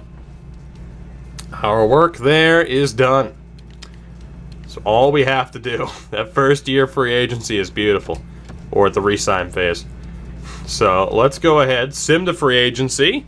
See if somehow guys like Point, Rantanen, Mitch Marner have somehow not hit free agency. I'm sure they have. Yes, they have. Well, Rantanen didn't. Okay. So goaltending-wise, top goaltenders on the market right now. I mean, it's accurate. Riddick shouldn't be a UFA, but there's nothing I can do about that. It's just based off of his age, I think. But Cam Ward, Riddick's a 78. Ward didn't drop, which is shocking. Allmark hit free agency. And aside from that, you don't really have that many big names. I mean, you got guys like Montoya and Chad Johnson. And in terms of prospects, Konovalov, who was drafted by the Edmonton Oilers, hit the free agent list. Nobody drafted him. So that's going to be the one guy to kind of look out for. But yeah, I'm surprised nobody drafted him. But pretty promising Russian dude. Detroit let go of Van Pottelberg. Aside from that, though, everyone's pretty much locked up. In terms of defense, Jake Gardner went up to an 88, which is insane. Tony DeAngelo's up to an 84 and is an RFA. Carlo's up to an 82 and is an RFA as well. Jake McCabe, an 81 RFA. Cromwell didn't regress. Christian Juice is an RFA. Mackenzie Weegar. Joel Edmondson and Marcus Pettersson are both RFAs. As you can tell, it's a little bit barren. So right now, we only have pretty much $3.8 million in cap space, so there's not going to be much we do with it. But obviously, I'm going to double-check what other teams are dealing with and see if anyone signs Jake Gardner. Teams will have the space. Right wings, Marner and Besser are both there. Pavel Buchnevich is there. Justin Williams didn't regress, so of course he's still there, as is Pominville, Brouwer. Valeri Nichushkin's technically going to be an RFA for Philly, because they signed him. Stafford for Stieg. Carolina let go of Mainainen, which is pretty surprising. Jaskin and Smith-Pelly. Any good prospects that the AI just dropped? Nope. So that's good. And then the left wings. Nikita Gusev jumped up to be a monster from a 78 to an 84. Patrick Marleau, Thomas Vanek, Pat Maroon are still there. Perlini's an RFA. Then you got guys like McGinn and Ernie. Brendan Lemieux is an RFA, which is accurate. Zach Ronaldo, and then, I mean, you got guys like Pyatt, Payarvi, Garrett Wilson that can fill out a roster. If you went up to EA, the goalie potentials aren't proper for the draft. Yes. I'm not going to say how or what they've done, but yes. Again, I can't go into details, AJ. You know that. But in terms of certain things like... Yeah, in terms of certain things involving prospects, they've made changes. That's basically all I can say, and even that's pushing it. Trust me, I've said this before. And this was my one hint before. There are things that we have been talking about for a few years, and especially within the last calendar year, where it's like, oh, that'd be cool if they changed this.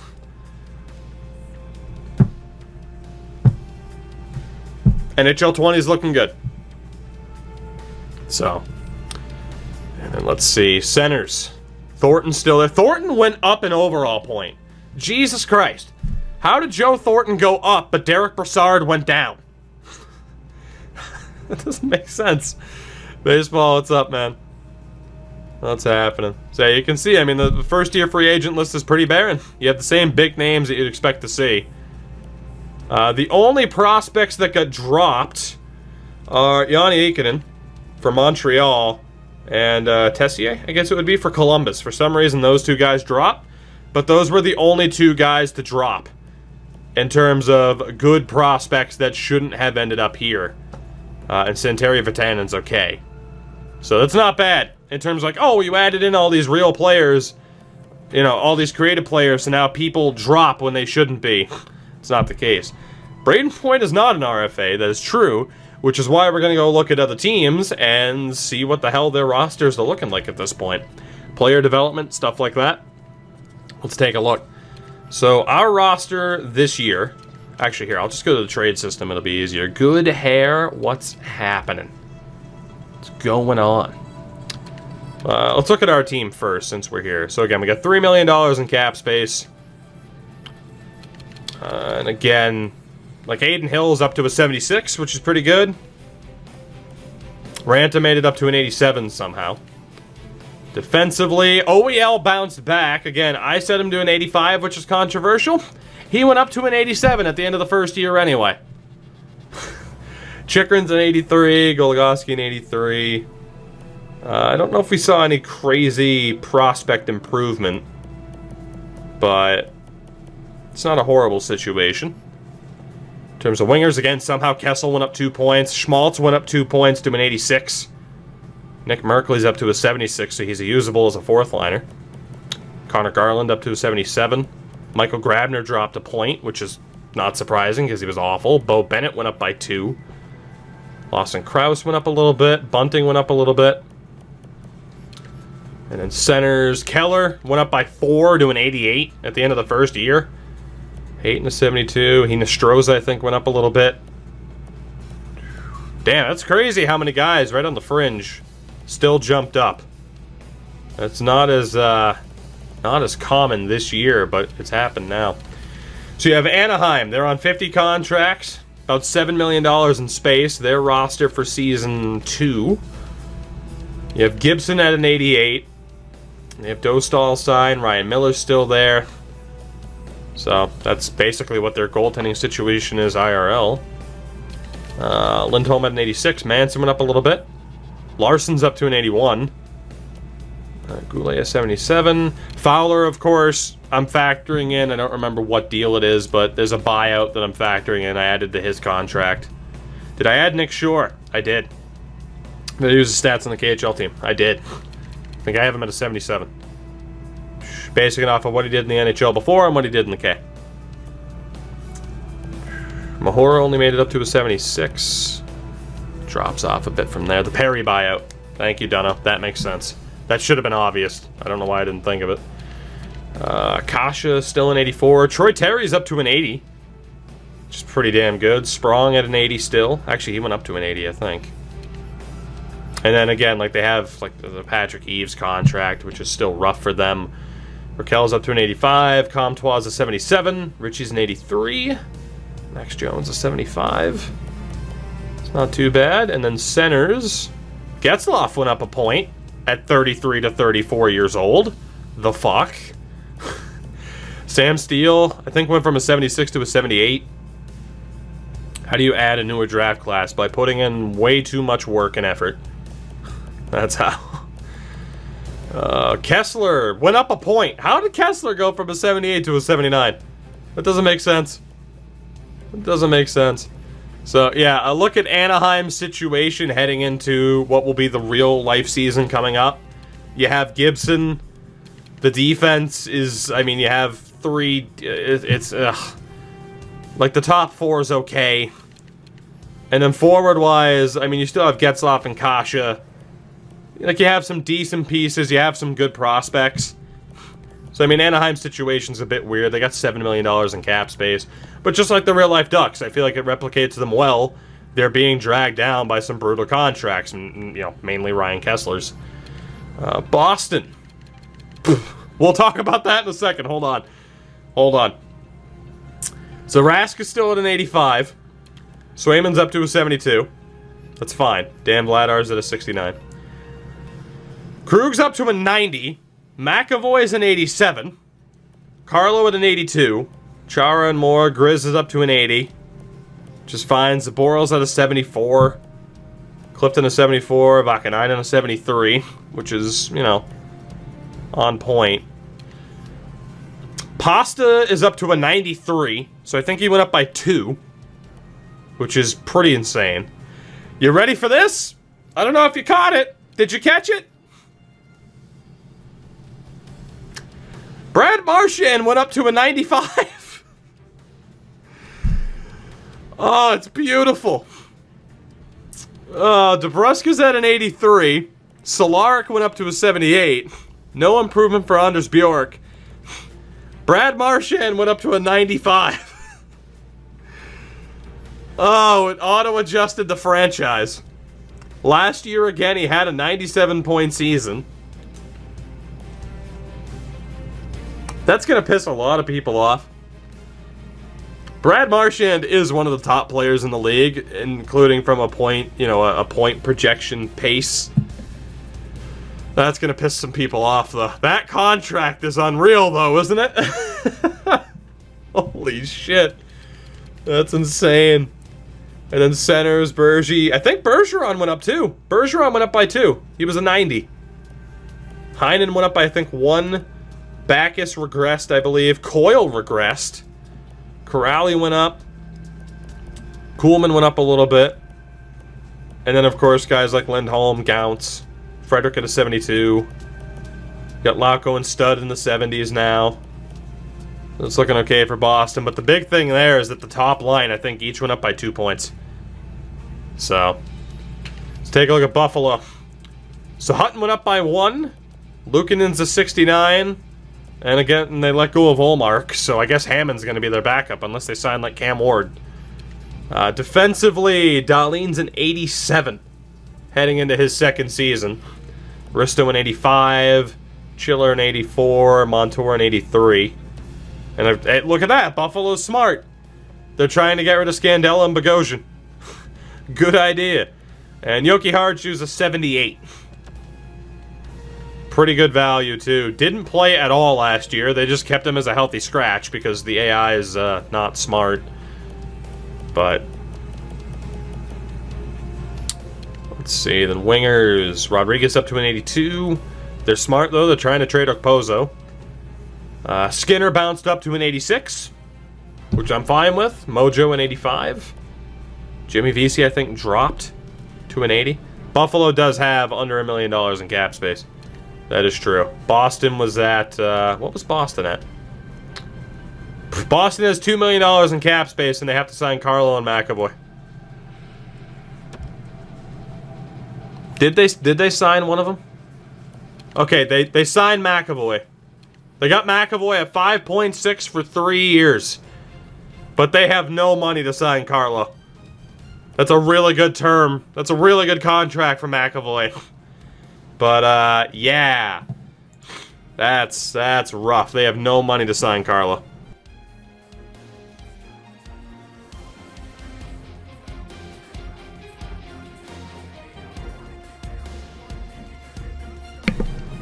God damn. Let me know if there are any other, like, big RFAs. I don't think there was anyone on Anaheim. There wasn't anybody on Buffalo. But I nearly missed the McAvoy thing. I mean, defensively, too, again, for Buffalo, it's looking pretty good. Skinner and Mojo went up. They ended up getting Peyton Krebs. Clearly, they should trade Krug. Eichel's up to a 90. Reinhardt an 84. Mittelstadt an 80. It's not bad. That's looking about right for Buffalo. It's a decent little setup. Point. Well, I mean, I haven't gotten to Tampa yet, dog. That's an obvious one. Calgary. They have Talbot and Gillies. Oh, God. Calgary has under $1 million in cap space. Buffalo has roster spots, but no cap space. So, I mean, Calgary's screwed. They have under $1 million in cap. If they have any RFAs, they're fucked. Gio's still looking good in an 88. Brody's got one more year left. Hannafin's looking alright. Sheelington at a 77. Valimaki up to a 77. But Gio's still kicking at an 88. They're looking to trade him, though. Which is pretty crazy. Let's see. Frolik at an 82. No real right wings for them. They have a lot of centers. Goodrow's up to a 92. Kachuk at 87. Lucic at a 79. They're trying to trade him. Sounds about right. Mangiapane, they ended up signing. Pretty cheap deal, though. That's nothing too crazy. I'm actually going to bring up Cap Friendly really quickly. Let me bring up Cap Friendly real quickly.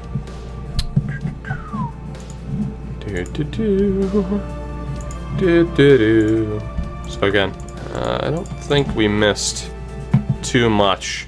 They did end up signing Kachuk as well, you're right. That's why they have no space. 6.7 of 4 years per, which isn't too bad. Again, Anaheim had no big RFAs. No big RFAs for Arizona. McAvoy signed, so the Bruins are screwed in terms of trying to sign Carlo. Buffalo just had Evan Rodriguez and Jake McCabe to sign. And if I'm not mistaken, they signed Rodriguez, 2.7 for 2 years. But they don't have a deal with Jake McCabe. And then Calgary obviously have to worry about Riddick, who should be an RFA but isn't in the game because it's weird. But no defenseman to sign. But they did sign Tkachuk, as was pointed out. They did sign Mangiapane. We'll see if they sign Sam Bennett. And they did. So they managed to sign all their RFAs. They just have no cap space left because of it. Bennett, 3 years, just under $2 million. Monahan at 89, Lindholm at an 88. It's not too bad. So Calgary did well signing all their RFAs. And of course they added Turcotte for this franchise mode. Let's go back to goalies for a second. Let's see what Carolina looks like. I'm going to double check to see if they had any RFAs. So Mrazek's at an 80. Nedeljkovic up to a 74. That's pretty rough. No RFAs for Carolina. So we're mainly looking at development. Hamilton's up to an 88. Their top four is looking sick. Jake Bean up to a 77. And from there, it's pretty rough. So Carolina has $2 million in space. I'm just not sure if they have any roster spots, but, you know, no Jake Gardner for you. Teuvo and Aho both made it up to 90s. Dzingel's an 86. I think Nino went up a bit. Hollow went up a bit. Svechnikov's an 83. So some pretty damn good development there for the Hurricanes, which is nuts. So, yeah, the top players are looking good for them. Natchez is up to a 75. Of course, they just added Cole Caulfield as well. And Nolan Foote. So, yeah, they're looking good. Saucy Granlund, what's going on, man? A good morning to you as well, at 1 in the morning. Chicago. So, what are they going to do? Actually, here, let me take a look.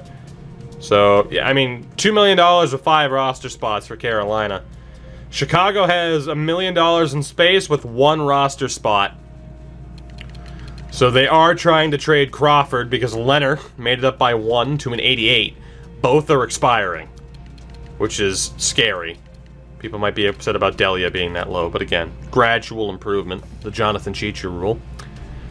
Do they have any RFAs? Just Perlini, who we saw on the free agent list, I think. But Gustafson up to an 85. No real crazy development for Chicago amongst any of their players, which is pretty rough. Yeah, pretty much. Pretty much just seeing how it plays out. The editing spectacular video will probably be up tomorrow for Monday. So, and we'll play through this a little bit too. I owed it to Felipe, who sauced me some money. It's like, hey, I want to see you do a quick run with Arizona. Sure. Who am I to say no? Bodan's a 71, Boqvist a 69, which might be a little bit low, but no crazy development for him, and he's in junior. So winger-wise, Kane's up to a 93. I think he was already there. Andrew Shaw's up to an 85, so he improved. Alex Nylander's at a 76. There are some players improving at 26 that don't normally improve. DeBrinket's up to an 88. And Perlini, they still have to sign. And I don't think they have the money to sign him unless he accepts 1-4 towards the beginning of the season. So, and then center-wise, Strom's still at an 83. But he had a really good season. So, that's not too bad. It's not too bad for Chicago. Other teams certainly have it worse. Colorado. Colorado's next. I want to see what they're looking like. So, still the same goaltending tandem. That's not looking good. Grubauer didn't improve. They have him signed at 3-4 for 2 years. That's not great. IRL, they still have to sign Kamenev and Rantanen, and we know they both signed. So defense-wise, Girard's an 83. Makar only went up by 1 to an 80. So that's insane that someone like Andrew Shaw improved at his age, but Cale Makar didn't see drastic improvement. Nor did someone like Callie Rosen. And you have someone like Connor Timmins who didn't improve at all either. It's really weird how that works. So Wenger is Rantanen signed. He's up to a 93, by the way. 10.5 for 4 years is what Mikko Rantanen signed for. Ninja, dude, it was brutal. Like I said on Twitter, I wanted to go down to Boston to see the Liverpool game, but I'm not sitting. They said it on the broadcast. It was the hottest day in Boston on Sunday since 1991. I love Liverpool. I don't want to deal with a week and a half of just brutal sunburn. There's not enough sunscreen to survive that. It's rough. Let's see. What did they sign? It was Kamenev, right? Did they sign Kamenev? Landeskog's up to an 89. Is Kamenev a center? Yeah, he is listed as a center. Let's see. They signed Kamenev for 115 for 2 years. That's not bad. McKinnon's up to a 94. Jesus. Kadri dropped, I think, a little bit. They ended up with Kirby Doc. So, not bad. Played 8 games of slow pitch the last 2 days. Yeah, no way, dude. No way, dude. There's just certain heat levels where I'm like, nope, sitting in a room with an AC. Thank you. Korpisalo went up by 2. Merzlikins went up by 1. But that goaltending situation for the Blue Jackets is a disaster. Can you check the Marner deal? No. When we get to Toronto, I'm going to skip right over him. Oh, God, that situation for them sucks. Did they sign Werenski? They did. Just under $5 million for 3 years for Werenski, which is pretty good. He's up to an 87. Jones an 88. They're looking to get rid of David Savard, though. And they also had Lucas Sedlak, which I think he already jumped to the K. Atkinson's at an 86, but they want to trade him. They're trying... Wow, Columbus is trying to blow it up. Atkinson and Nyquist. Foligno as well. Columbus is trying to blow it up after 1 season. Milano's up to a 78. They have nearly $10 million in space, but they're trying to blow it up. Dubois is up to an 89. They just added Jack Hughes, which is hilarious. Yeah, Columbus is trying to blow it up, man. They have cap space, the most cap space we've seen, and the most, tied for the most contract spots, I think. It's ridiculous. Dallas has Julius Honka to worry about. That's it. Sagan's up to a 91. Pavelski. Not a ton of crazy development, though, from guys like Rupe Hintz. Left wing wise. Jason Robertson, my God. That is, at least, I think he's gone from like a 73 to an 81 in 1 season. That's insane. That is absolutely insane. Totally Spanish. Channel legend. Totally Spanish. Marner to Columbus. That could happen.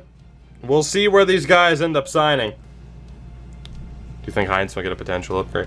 I put him at high 9 for now. Like, that's my doing, to put him at high 9. But in terms of someone who has a chance to go up to medium top 6, yeah. He absolutely has the potential to do that. But just based off of, again, I'm trusting my judgment from when I looked at him, where he was drafted, the point total, stuff like that. But trust me, in the future, it's like, oh, I'm going to sit here and change Rupe Hintz to medium top 6. I wouldn't be surprised. Gurianov up to a 79. Toby Reeder sticking around with Dallas. Don't know why you'd want to do that to yourself, but okay. Haskinen's up to an 87 after the first year. Klingberg an 89. Which is pretty insane. No real prospects in the system for them, though. And then goaltending, they have Ottinger, who's up to a 77. And then Bishop also still there. So, I mean, Dallas is a pretty interestingly built team. No RFAs for Detroit. Still have Howard hanging in there at an 84. Larson's up to a 73. The defense. No crazy development. Cholowski still at a 78. Ronick to a 77. No crazy development for some of their better defenders. Mantha's an 84. They added Capocacco. He's an 81, high elite, so he's a monster. No crazy development from any prospects. Athanasio and Bertuzzi are both at 84. Zadina's an 80. Tara Hirose is an 80. Let's see, and then centers. Larkin's up to an 88, heading into the real-life upcoming season. Rasmussen an 80. So, Detroit's looking a little bit better. Especially with Larkin leading the way at an 88. And Frank pointed it out, too. They're smart. Detroit's actually trying to move some of the bad contracts. So, Edmonton. We'll see if they've worked out a deal with Puljujarvi. I think they have, because he wasn't on the list. So, Edmonton. Smith is up to an 85. Koskinen a 79. And they have Rodrigue up to a 67. Stuart Skinner still there. Pedersen, take it easy, man. You're right, Detroit, too. I was going to say, keep paying attention to that, because we'll see once we see him about a week into free agency. Detroit could very well make a play for Marner, who's on the free agent list. Edmonton as well, they had space. Clefbaum in 86, Nurse in 85, Ethan Bear 77. Edmonton has 1.7, so it's not looking too good. Caleb Jones up to a 76. Evan Bouchard's a 75. So, their defense is looking okay. Wingers, James Neal, of course. Kicking around. They did sign Puljujarvi. $2 million, 2 years. It's not bad. Kyler's up to a 76. Amongst the left wings, Tyler Benson up to a 77. Which isn't too bad. They also ended up getting Ryan Kuffner from Detroit. And then McDavid's a 95. Draisaitl a 92. Nuge an 89. Which is insane. Sam Gagner went up to an 84. If I'm not mistaken, Sam Gagner just jumped 5 overall points in one season. I'm pretty sure Sam Gagner jumped 5 overall points, which is the biggest jump we've seen aside from Nikita Gusev. Holy shit. 5 overall point jump for Sam Gagner. Why not, right? For Florida, $2 million in space for the Panthers. In terms of RFAs, I'm intrigued. I don't think they have anybody, right? Mulligan, Uyghur, and McCoshen. Okay. But Barkov's a 92, Trocheck an 86. Mulligan's still an RFA. Borgstrom's up to an 80. Haller's up to a 79. Heponiemi's a 75 at 20 years old. It's pretty solid. Huberto's a 90. Hoffman an 86. Dryden Hunt's an 80. Which is pretty good. Denisenko's nearly usable. Dadnoff an 87. Connolly went up a little bit. Tippett's a 75. Saron Noel a 71. And then for their defense, Yandel's a 91. Jesus. And Ekblad's back up to an 87. Uyghur's still an RFA. Completely side topic. All eyes are on Marner. No one cares about Point. Yeah, pretty much. Pretty much. But it's just the way the RFA stuff fucking works. I think it's because people have confidence. Like, people look at Tampa, and even though Yzerman's not there anymore, like, oh, they'll figure it out. Whereas people are just dying for an excuse to tear down Kyle Dubas. So, that's how I view it, at least. And goalies, Bob still at an 86. Montembeault didn't improve at all. Ryan Bednar a little bit higher up than... So Sam Montembeault didn't improve at all. Which is crazy. Los Angeles. The Angeles. Jonathan Quick, 84. Campbell an 80. Cal Peterson. They ended up with Pyotr Kotkechkov, who is a real-life goalie who... He's an overager, but he was drafted this year. He could be a beast. That's why I gave him the low elite. They also took Shugart as well, so Los Angeles is looking for Jonathan Quick's replacement. Adrian Kempe is their only real-life RFA at this point. Doughty's back to a 90, but that defense is looking rough. Sean Walker made it up to an 80, which is pretty solid for him. Cale Clagg's up to a 77 at 21, so that's pretty solid. But, yeah, that defense is looking rough, man. Durzee's a 68. Dustin Brown in 85, Toffoli in 83. Kempe's down to a set. Oh, it's Mario. I was going to say, what? It wouldn't make sense. Matt Luff at a 75. Grunstrom to an 80. Afalo an 80. Wagner 78. And centers. So they signed Kempe 2.3 for 2 years. Kopitar to 90. Anderson Dolan a 75. Kapari a 74. Velarde a 73. So Los Angeles isn't looking great, but it's not the worst situation I've ever seen, and they managed to sign their one RFA. How much cap space did Los Angeles have? About $6 million. Florida only had 2, and then you have Minnesota with $2 million in space. There's a person who commented about 2K09. In fairness, I see nothing but comments. Oh, if I was... Dude, I should have used the Kempe. It was a perfect excuse. I never used the Kempe. Hold on, where is it? There we go. I never used the Kempe. A good excuse. It's still hilarious to me and nobody else, but that's okay. Bozak, buddy. What's going on? How's it going? How the hell are you? Oh god, the dog's looking at me like, walk please, and I'm like, man, it's still like 80 degrees outside. Kill me. Not right now, boof. No. In fairness, it's down to 70. I know, pups. Soon. Give it time. Give it time. So we're looking at Fiala and Eriksson Ek. But Dubnyk up to an 87. Kakinen's a 72. Which, their defense... Dumba in 88, Suter and Spurgeon 86s. They have Ben Hutton, who ended up being an RFA. And in terms of top prospects, I mean, it's not great. Johansson's a 66. Fedor Gradiv, forever. Yeah, Bozak, I actually saw you were playing with Huck, right? If I'm not mistaken. Suk at an 86. Ugh, that's a dire situation there. Brodin an 80. Eunice Brodin is shockingly not great. I was shocked to discover in terms of point production, in terms of, you know, breaking up plays, he's actually not that good. Or at least this past season he wasn't, and thus he took a hit. But I was genuinely surprised that for Eunice Brodin, it was a little bit rough. He was one of the more surprising guys. I'm like, oh, I'm dropping Eunice Brodin. I never would have thought. But yeah, it wasn't a great year for him last year. So he took a pretty big hit because of it. You hurt me, but I understand. I'm sorry.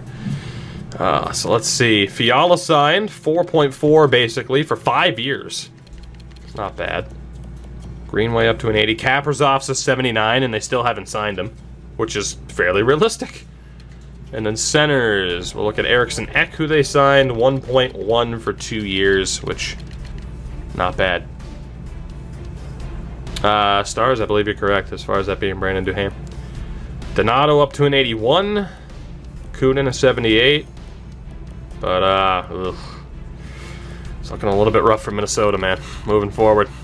Montreal, this will be fun. Price is still down at an 85. He didn't jump up, but someone like Mike Smith did. Primo's at a 72. And then amongst the defenders, I mean, they didn't have any RFAs.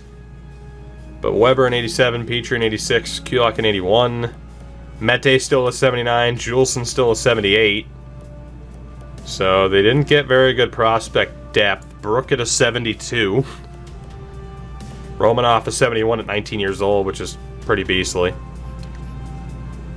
Gallagher at an 84. They ended up with Cousins and pulled Colson in the draft. Yolanin's a 69 at 19.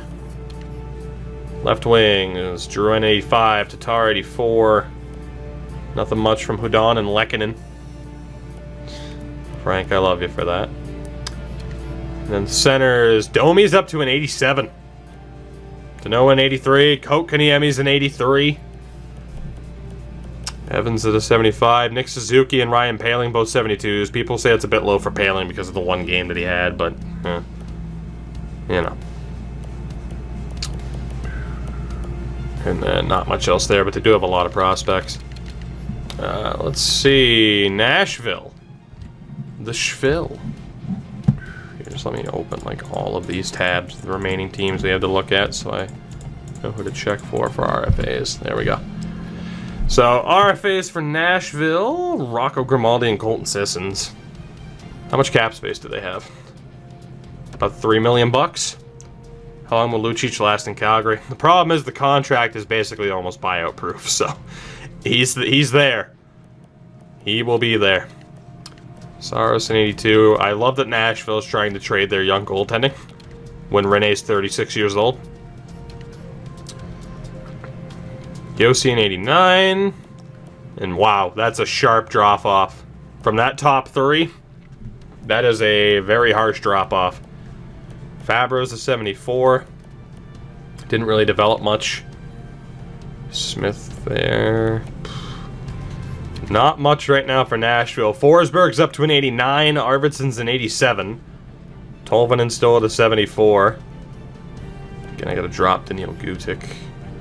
Duchesne and Johansson 87s. Cale Granlund up to an 86. Turris is down to an 81. Turris declined, which is insane. They ended up signing Sissons. 1.6 for 2 years. It's not too bad. Mishmash at a 71. Let's see. New Jersey. Did you have any RFAs at this point? Pavel Zacha, Mirko Mueller, and Will Butcher. Ooh. So Schneider went up by 1 to a 78. Blackwood's at a 72. Cormier went up a little bit too. Defensively, Subban bounced back up to a 90. Butcher they signed 5.2 for 5 years, which sounds about right. They also signed Mueller for 1.3, 2 years. I mean, the top 4 is looking good, but they want to trade Vatanen.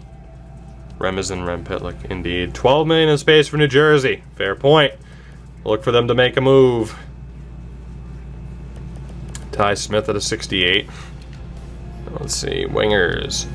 Palmieri in 86. They still have Wayne Simmons for the upcoming year, although they're wanting to trade him. Just crazy. Hall's up to a 94. And Jesper Bratt to an 84. Just pretty damn good for him. Boagfist to 75. Blackwood at a 72. He wasn't great. The problem is Blackwood was terrible in the AHL before he got called up to New Jersey. Which I know, well, the frickin' Belleville Devils or the Binghamton Devils, not great. Still, you can be a little bit better. Hischer's an 85. They signed Zacha at 126 for 1 year. So McLeod's up to a 77, so it's not too bad for them. And obviously IRL, you add Jack Hughes into the mix. Wouldn't be too bad. Let's see, the Islanders. Did you have any RFAs? Beauvillier and Dow Cole. Sorokin's a 75. Amongst the defenders, not really too much change there. Taves up to a 79. Dobson's a 72. Bodie Wild's a 70 at 19 years old. Let's see, on the right-hand side, Josh Hosang's up to a 79, which is about right.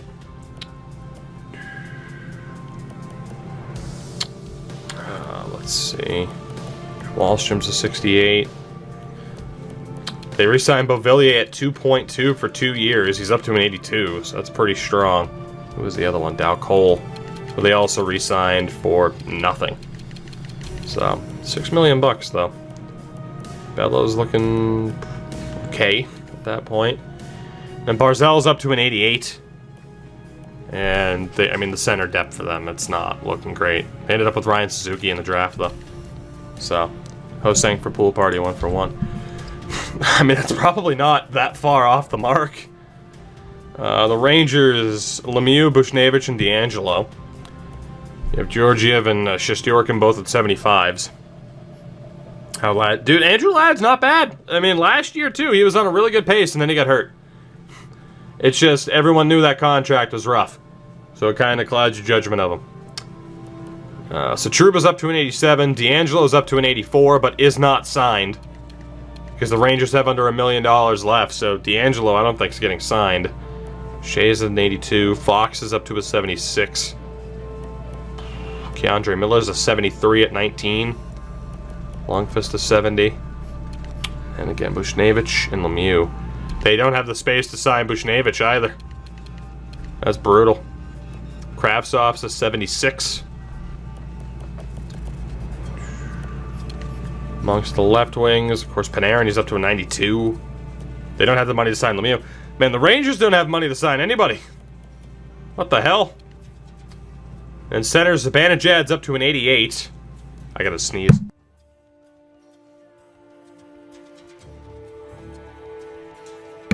That sucked. Let me check something really quickly. Yes. There was one can left. Bang.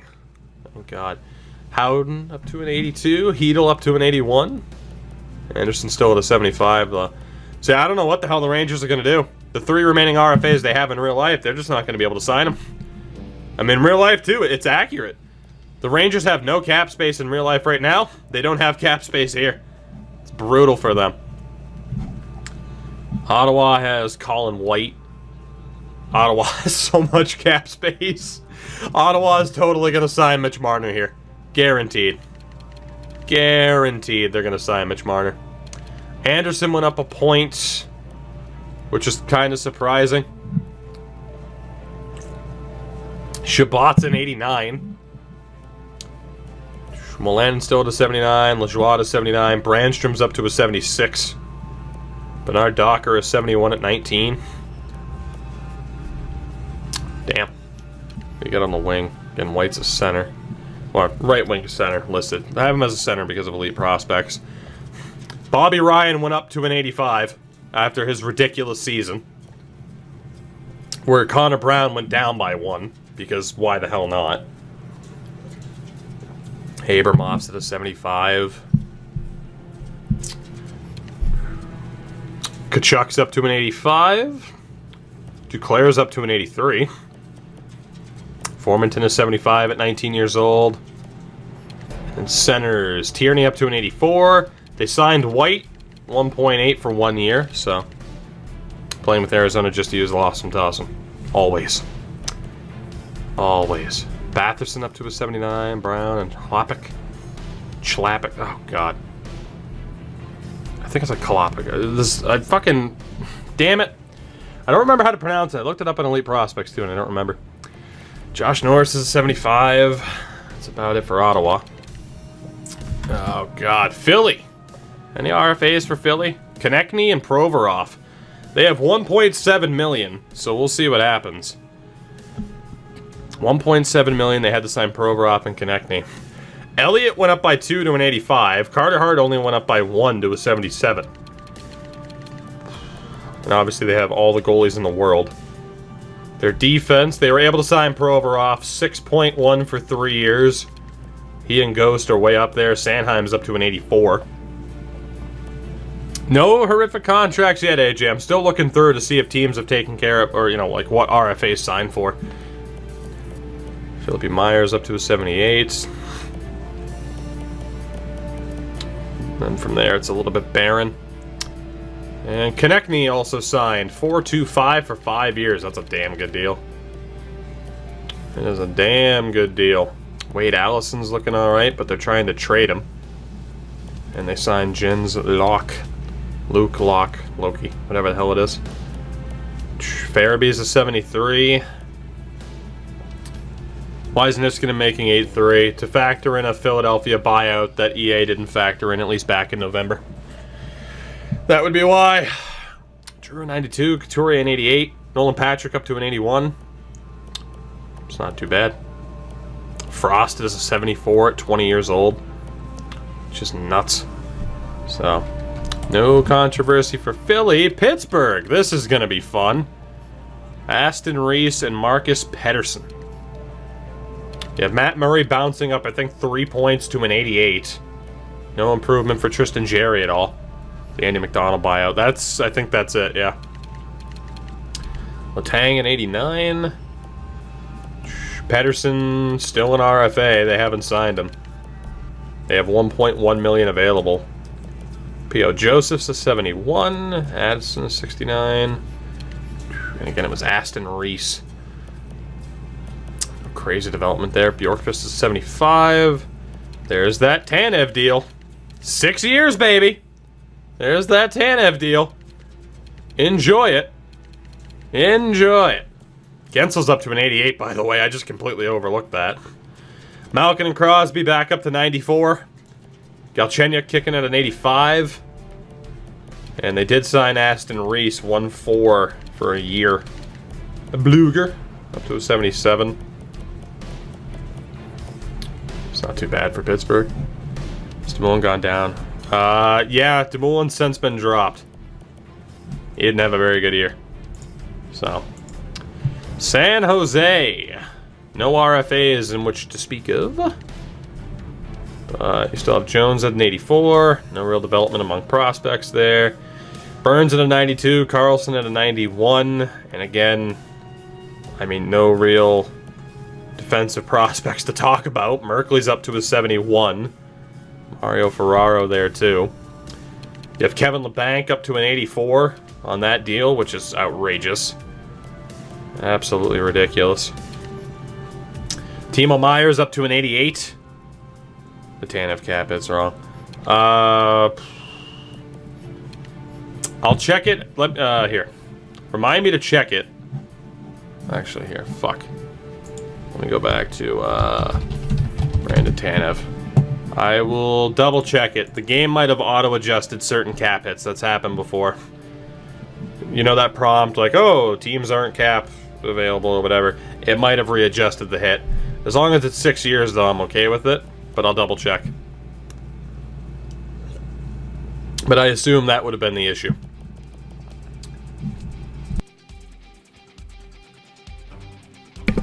Ugh, my nose, man, my nose. The Torn Hurdle, both 87s. It's not too bad. Dylan Gambrell barely went up. Rough times for San Jose right now. A little bit rough. St. Louis. Just Barbashev and Edmondson. Bennington is way down. No improvement despite the low elite potential. Like I said, then I'll take a look. Allen still at an 83. Fitzpatrick looking rough. Defense again. Edmondson. They didn't sign Edmondson. They have $4.3 million available, but they haven't signed Edmondson. Vince Dunn's up to an 85. Prospect-wise, Perunovic at a 74. They ended up with Zach Lozon. But for some reason, they don't have Edmondson signed. And then forward-wise, it's Barbashev. So, I mean, Tarasenko went up a little bit. Perron went up. I think Schwartz went up too. Sammy Blaze is 79. And then centers. They did sign Barbashev to a whole hell of a lot of not much. Is that the overall I gave Bennington? Yes, it is. Because his experiences in the AHL prior to the 30 games this year mean he doesn't get overly boosted up.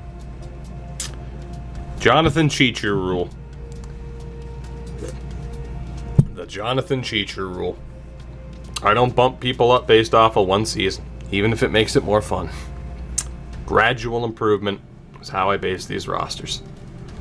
The unfortunate thing is, at 24 low elite, Bennington should have gone up. He didn't, though. And that's where the RNG kicks in. So, Thomas still at an 82. Kyrou is 76. Costin is 74.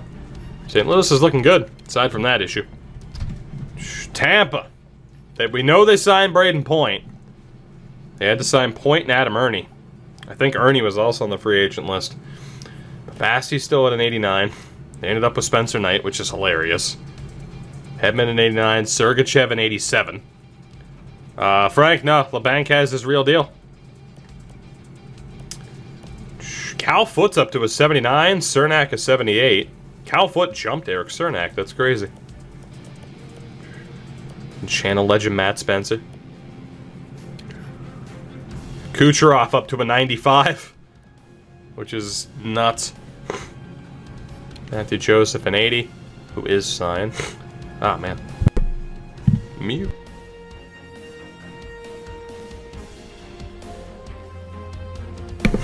Goddamn. Goddamn. So they signed Braden Point just under $9 million for 4 years of Braden Point. Who's up to a 90. Stammer's a 93. And then the other guy was Adam Ernie, who again I think they just let go. Sorelli an 82. Radish up to a 75. Stevens. So they did end up signing Braden Point, and they still have $1.5 million left. Stifle them sniffles. I'm trying, man. I'm trying. 8 9s and an overpayment. I don't know. I think it's alright. I am wondering where the hell they got the cap space to be able to do this.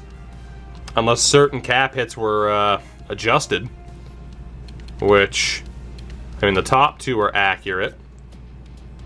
Yanni Gourds is accurate. Tyler Johnson's is accurate. Andre Palat's is accurate. So yeah, I'm not sure where the hell they got the cap. Yeah, the Callahan. That's right. Callahan was where they would have gotten it. Fair point. That is exactly where they got it, was Ryan Callahan. I forgot all about that situation already. And then Toronto's just Marner. So, Scott's at a 71. Anderson's still at an 87. The defense, Riley and Barry are both up to 90s. You have Dermott at an 83. Muzzin at an 85. Cece, I think, went up a little bit. Liljegren at a 75. Sandin still at a 73. And then Marner still in RFA despite the Leafs having $8.2 million in space. Nylander an 86, Kapanen an 83, Bracco a 77. Andreas Janssen still at an 83. Patan and Agostino went up. And then centers, Tavares and Matthews both 92s. Kerfoot's an 84. Damn. Damn. Barry's making 275 because of cap retention. So, yeah. So again, that would have been added to either Nazem Kadri's contract. It would have been, no, it would have been added to someone else's contract on Colorado. It's in the editing doc. Let's see the Couve. Have to worry about Besser and Goldobin. Demko didn't jump at all either. The low elites, man, they didn't jump. They might jump by the start of next season, though. That can still happen. There's then the off-season development. DiPietro to 67. If anything, I should have probably waited until then, but whatever. Quinn Hughes didn't move at all. Ollie Levy's at a 75. Jet Wu up to a 71. The low elites test thing. Not really. It's kind of where they deserve to be. Besser hasn't signed because they only have $5 million in space, but they did sign Goldobin to a nothing deal. Coleland up to a 68, and left wings. Ferland went up. Berchke went up. Levo went up a little bit. And centers, Pettersson's a 90. Horvat and Miller 85s. Gaudette a 77. But they don't have the space to sign Brock Besser, which is rough. Vegas, only Nikita Gusev. No development amongst goaltenders. I think Schmidt went up by 1. Bowen Byram, they drafted, of course. Haig up to a 74. Aside from that, it's pretty barren. Winger, Stone up to an 89. Smith is an 87. Marchessault an 86. Patch already at an 83. They let go of Gusev, which is shocking. But they only have $1.6 million, so they can't afford him. And Stashny at an 86. Cody Glass up to a 78. which is nuts. Crazy development for Cody Glass to be ready here. Go for the game doesn't factor that in, though. So, Washington, did you have any RFAs? Stevenson and Juice. Holtby up to an 86. Vanish second. Samsonov, both 73s. Carlson up to an 81. From there, it's a bit rough. They did not sign Christian Juice. They only have 1.7 in space, a little bit under. Alexiev up to a 71. Wilson still at an 83. No real crazy development there. Ovi's back up to a 92. Verana at an 82.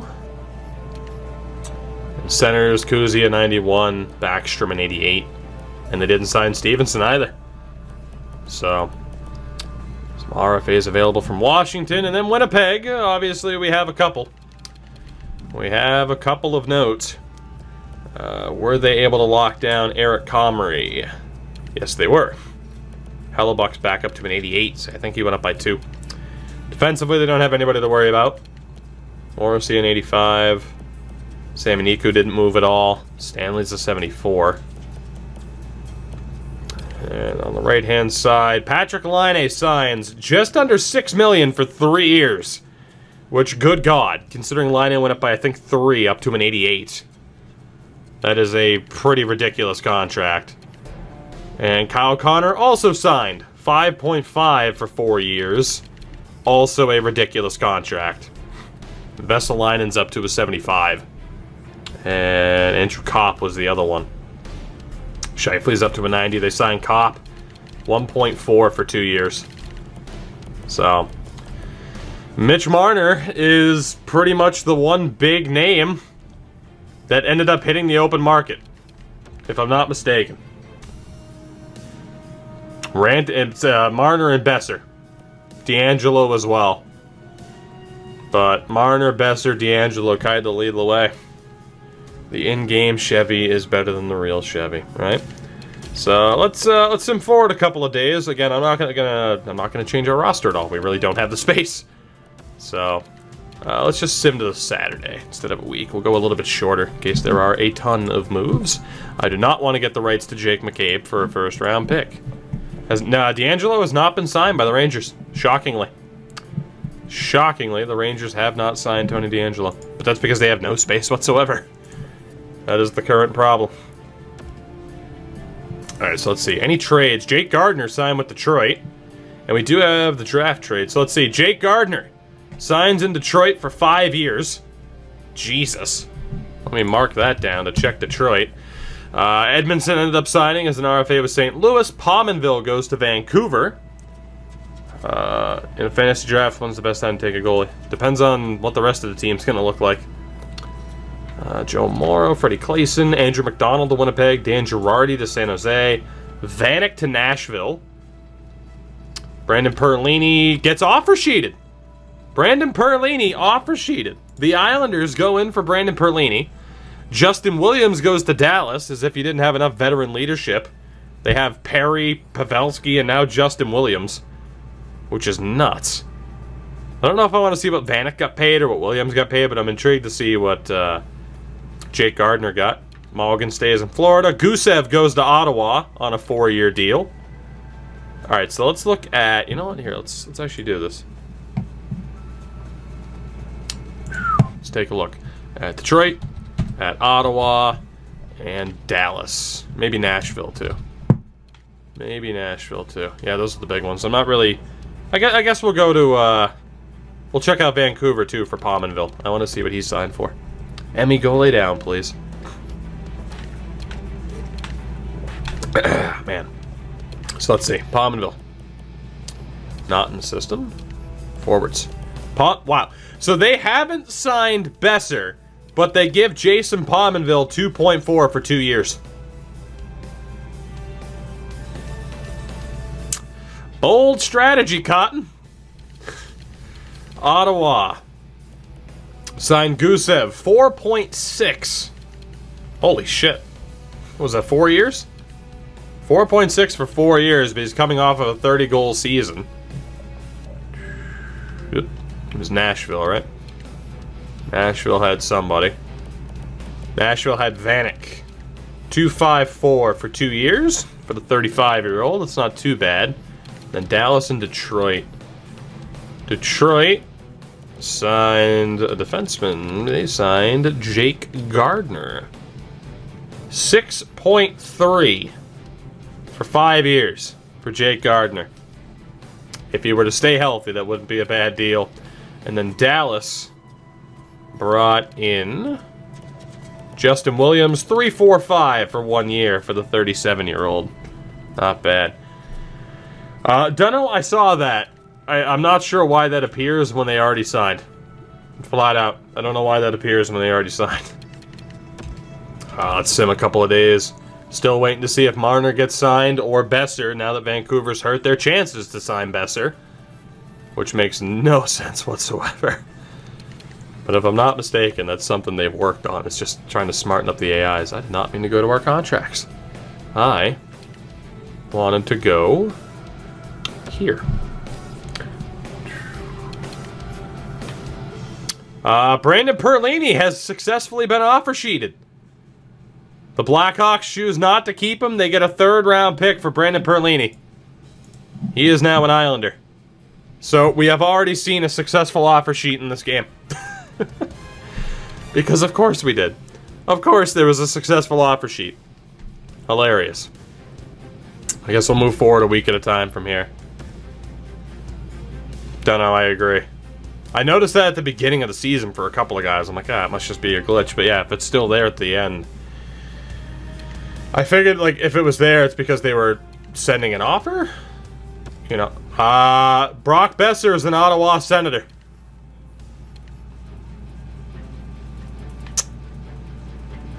Holy shit. 4 first-round picks. Ottawa has signed Brock Besser.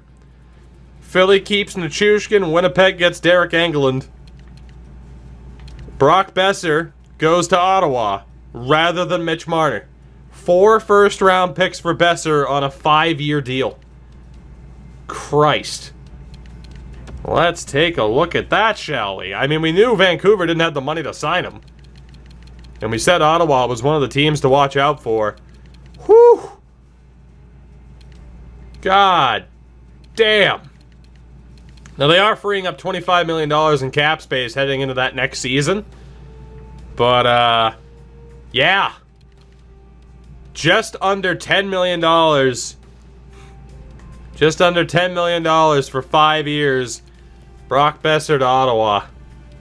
And again, they'll have money to re-sign guys like Shabbat and Tierney, White, Brown, Brandstrom. Won't be up at that point. Damn.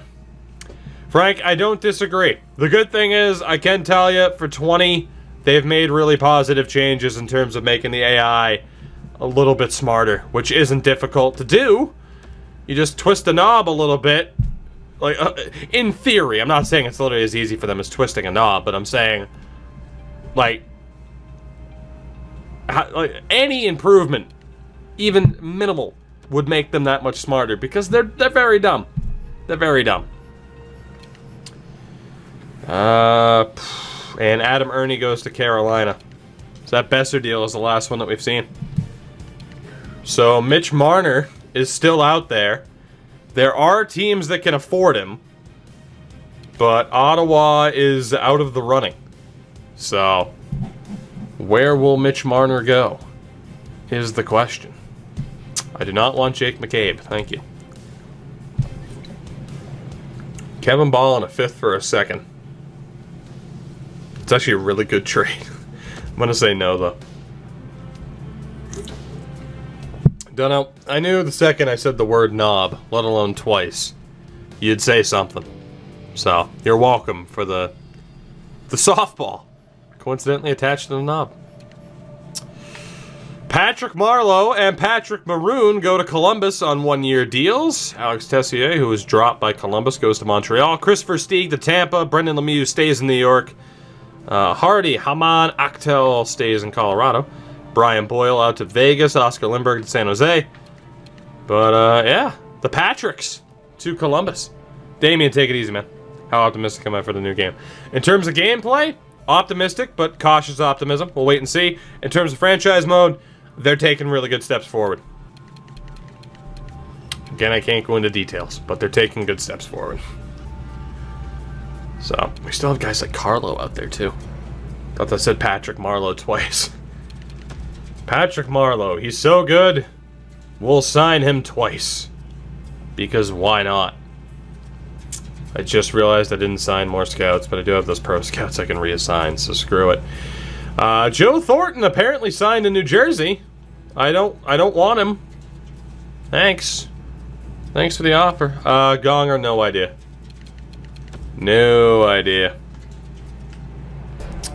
Didn't mean to go there. I just so instinctually go to the view contracts. I want to look at what happened around the league.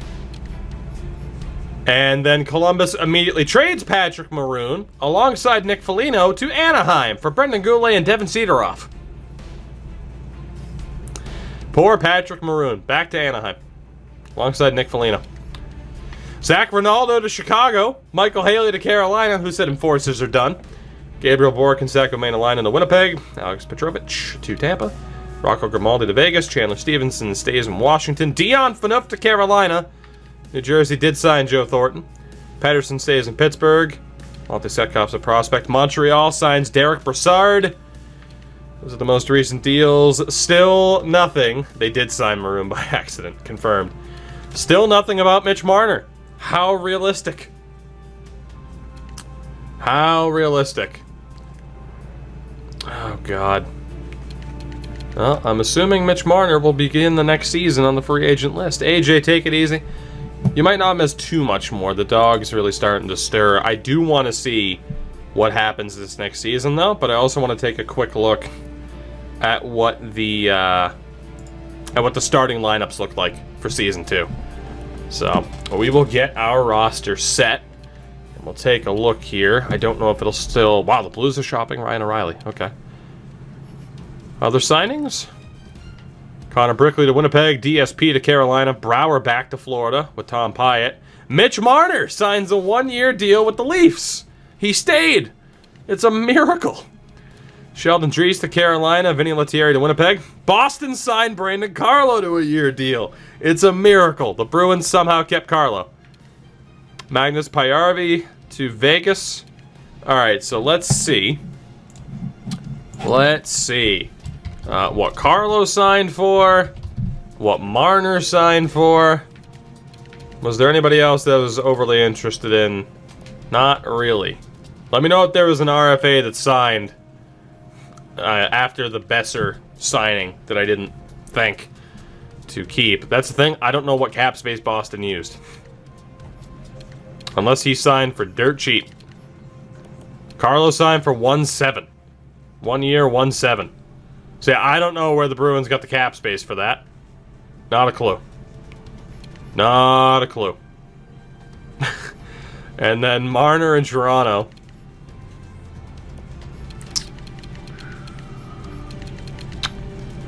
Perlini was offer sheeted. Marner signs for 6.1 on a one-year deal. Don't think that'll be happening. It's up to a 91. Damn. So, let's see what these rosters are looking like on opening day. So we have Ranta and Kemper. Aiden Hill's up to a 78. That's solid. Yeah, so see, there would have been secondary improvements.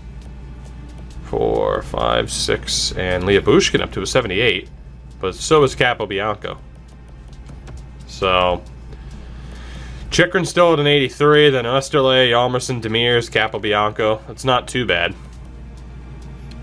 Yeah, I'm definitely intrigued by some of the other development. Maybe I should have waited, but whatever.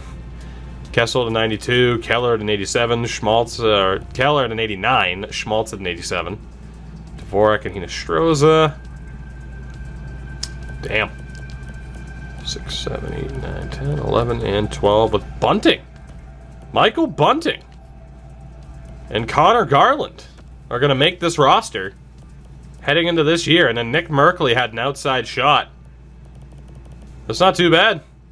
So Garland and Bunting both get to usable levels heading into the second season, which is fairly accurate. I don't disagree with that. And if we go best lines, it goes Schmaltz, Keller, Kessel. Stepan, Hinostroza, so Stepan on the wing. Could swap him with Hinostroza if I wanted to. Could rework this a little bit, but that's not a terrible team. It could be a hell of a lot worse. Say we put Hinostroza on that side. Soderberg on the wing. Actually, probably put Dvorak on the wing. Could go with something like that. I mean, that center depth isn't too bad. So, I don't hate what the Coyotes look like heading into Season 2. It's not too bad. And then again, Capobianco and Garland both to usable levels. So, do I care to see... Do we go back through the proposed trade or just double check to see the edit lines menu? So we wouldn't be able to see prospects, but we'd at least know that they're not at the NHL level for a team. I just don't know how I want to take a second look at how players are shaping up. So, tie goes to the veteran. Tie goes to whoever has the better name. Pretty much. Ah, shit, I didn't mean to go best lines, but I also meant to turn injuries off. Dig, what's happening, buddy? Alright, let's see what we got. See what we got. Just making sure we get to that first Calgary game. They've already played. So let's see what these lines are looking like for the start of the second season. So there might have been some better prospect development, but we'll see if they're in the starting team. So, I mean, Terry's up to an 82, Steele at an 83. Of course, they have Foligno and Maroon now. That's not horrible. Again, it's still crazy to me that Getzlaf went up by 1. Lindholm, Manson, Fowler, Larson now an 82. Delzato and Josh Mahora at a 79 makes their squad. And Gibson up to an 89 and Ryan Miller. Grant and Daniel Sprong as the healthy scratches. Boston is Marchand, Bergeron, Pasternak, DeBrusk, Krejci, Heinen, Bjork, Backus, Solaric, Corrali, Coyle, Wagner. Not how I'd shape that team to be. Swap Backus and Coyle and probably put Coyle on the wing, but obviously that top line's disgusting. And then Krug, McAvoy, Moore, Carlo, Grizzlick, and Chara. Decent. Decent development. And then Raskin, Halak, healthy scratches, Miller, Nordstrom, and JFK. So, of course, in real life is going back over to Sweden, but there's nothing I can do. Unless I just remove his rights, which I probably will, actually. Let's see. Yeah, I probably will remove his rights. There's no other way to handle it. Buffalo, Skinner, Eichel, Johansson. VC, Reinhardt, Rodriguez, Sherry, Middlestat, Okposo, Victor Olofsson makes the squad, Gergensons and Saboka. It's not too bad. Obviously, Middlestat's looking good at this point. Defense is Darlene Risto, Miller Montour, Scandella, and Yoki Harju makes the squad too. That is a decent defense led by Marco Scandella, clearly the best defender in that group. The goalies, Luukkonen and Hutton. Luukkonen is the backup at a 76 to start Season 2. With Larson, Bogosian, and Lawrence Pilot as the healthy scratches. I don't hate the... Oh, God. Tried to hold off on that hiccup. Couldn't do it. I don't hate that team for Buffalo. It's starting to turn the corner. Carolina, Tavo, Aho, and Dzingel. That's a pretty filthy top line. That's a pretty filthy second line. Nino, Halla, Svechnikov, Gibbons, Stahl, Kuokkanen makes the team. Warren Foegele, Martin Necas, and Adam Ernie. So, I mean, Foegele, Necas, and Kuokkanen all make the team. Defense, Slavin, Hamilton, Pesci, Falk, Bean makes the squad too. So we're seeing some good development from prospects just after the first year. Like, Bean went up another 2 points just to the offseason. Then Mrazek and Reimer, which... And TVR, McGinn, and Walmark. It's not bad. Columbus, Nyquist, Dubois to 90, and Atkinson. Of course, they ended up with Marlowe, drafted Jack Hughes and Bjorkstrand. Anderson, Wenberg, Milano's a filthy third line, and then Paul Bittner. Paul Bittner makes the team with Jenner and Dubinsky. Defense is Werenski, Jones, Nidivara, Murray, Goulet, and Savard. And then the goaltending is Mers Likens and Korpisalo. Still, that's a nightmare. They couldn't do it. Like, they could have signed Cam Ward. Maybe they should have. Harrington, Hannakainen, and Nash. The healthy scratches. Calgary. Goodrow, Monahan, Kachuk, which is filthy. Backlund, 90, Lindholm, and Frolik. Lucic, Bennett, and Mangiapane. Jankowski, Dubé, and Derek Ryan. Good old third liner Milan Lucic. The defense, Giordano Brody, Hannafin, Rasmus Anderson, Hamonic, and Sheelington. The goaltending is Talbot and Gillies. They let go of Riddick. Don't recommend it. Alex Turcotte, Michael Stone, and Austin Zarnik. Healthy scratches. Chicago is DeBrincat, Taves, and Kane, which is filthy. Sodstrom, Shaw, which is pretty good. Wouldn't have thought Andrew Shaw would be the highest rated guy in that line. Sakura, Carpenter, and Alex Nylander. Kajula, Quinville, and Zach Smith. So a lot of new faces for Chicago. The defense, Gustafsson, Mata, Keith, Seabrook, DeHaan, and Murphy. So what you'd expect. The goalies, Leonard and Crawford, whose both their deals are up at the end of the year. Kampf, Cuckoo, and Dahlstrom. The scratches, Colorado, is Landeskog, McKinnon, Rantanen, which, it's just disgusting. It's just disgusting. How do you put up with that? Comfort, Kadri, Burakovsky as the second line. Wilson, Jost, Donskoy, Greer, Kamenev, and Nieto. It's not bad. It's the only thing. Not bad. Defense is Gerard, Johnson, Zadorov, Makar's up to an 82. Clayson, who they signed, and Connaughton. It's okay. And goaltending is still Grubauer. This time Warner. Adam Warner replaces frickin' God, his name's escaping me now. Pavel Francouz. There we go. Ian Cole, Calvert, and Belmar as the scratches. I mean, Colorado's not looking that bad, but they're still a top-heavy team. Viewer AJ Greer. That is true. There are two things I think of. The time AJ Greer showed up in this chat, and the recent incident involving him. Which, yikes. Dallas is Ben Sagan, Radulov, Robertson, Pavelski. I can't believe how quickly Jason Robertson developed. That's insane. Gurrianov, DM, Mark Perry, Como, Dickinson, Cogliano. It's alright. It's alright.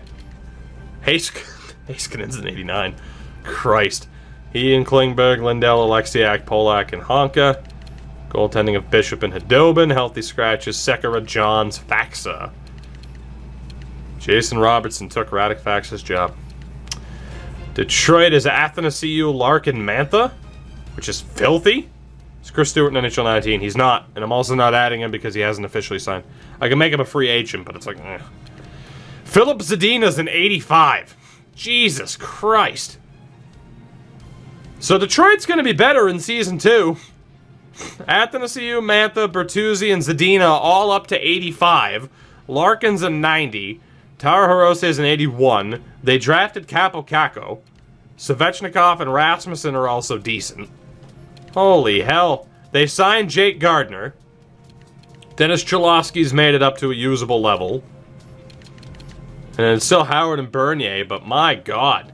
Helm, Erickson, and Daly as the healthy scratches. That top six, man. Like, if you were to move Athanasiu to center, or Zadina, and move up Capo Caco, that's disgusting. And Gardner did make it up to an 88. He had a damn good season. He made it up to an 88, which is nuts. Ed Money, Nuge, McDavid, and Neal. Clearly being led by James Neal. Second line is Gagne, who again is up to an 84. It's insane. Draisaitl and Chason. Kyra, Granlund, Puljujärvi. Tyler Benson makes the squad next to Brodziak and Cassian. I don't totally hate that Edmonton team. It's okay. It's just because of the development of Gagne and Benson. But then Clefbaum, Nurse, Russell, Larson, Bear makes the team next to Matt Benning. So, not too bad. And then goaltending-wise, it's still Smith and Koskinen. Healthy scratches, Manning. Kylie Yamamoto's a healthy scratch. I don't recommend that. And Josh Archibald. Florida. Huberto Barkov, daddy. Hoffman, Trocheck, and Connolly. That top 6 is pretty damn good. Hunt, Borgstrom, Brouwer. I can't believe they brought Brouwer back. Petrano, Skeevier, Lemico. Defense is Yandel up to a 91, and Ekblad, Matheson, Strawman, Josh Brown, and Mark Pysyk. So Josh Brown made the team. And then Bobrovsky, no improvement from him. Montenball jumped 5 points between just after the draft and now. And then Mulligan, Howard, and Achari are the healthy scratches. So they have some good forward depth. So why did you sign Troy Brouwer? L.A., Kovalchuk, Kopitar, Toffoli, Grunstrom's up to an 81, next to Carter and Brown, Clifford Kempe, follow, Wagner, Amadio, and Matt Luff is a usable player. Martinez, Doughty, Ryan, and Walker. Clegg makes the team. And Derek Forbort. What is Montenball's potential? Medium fringe, which I would argue is perfect. And Jonathan Quick and Jack Campbell there. Lewis and Martin Firk, the healthy scratches. Yeah, we looked at the defense. Minnesota, Parise, Stahl, and Zucker. It's not great, but it's not horrible. Fiala, Donato, and Zook, which is pretty good.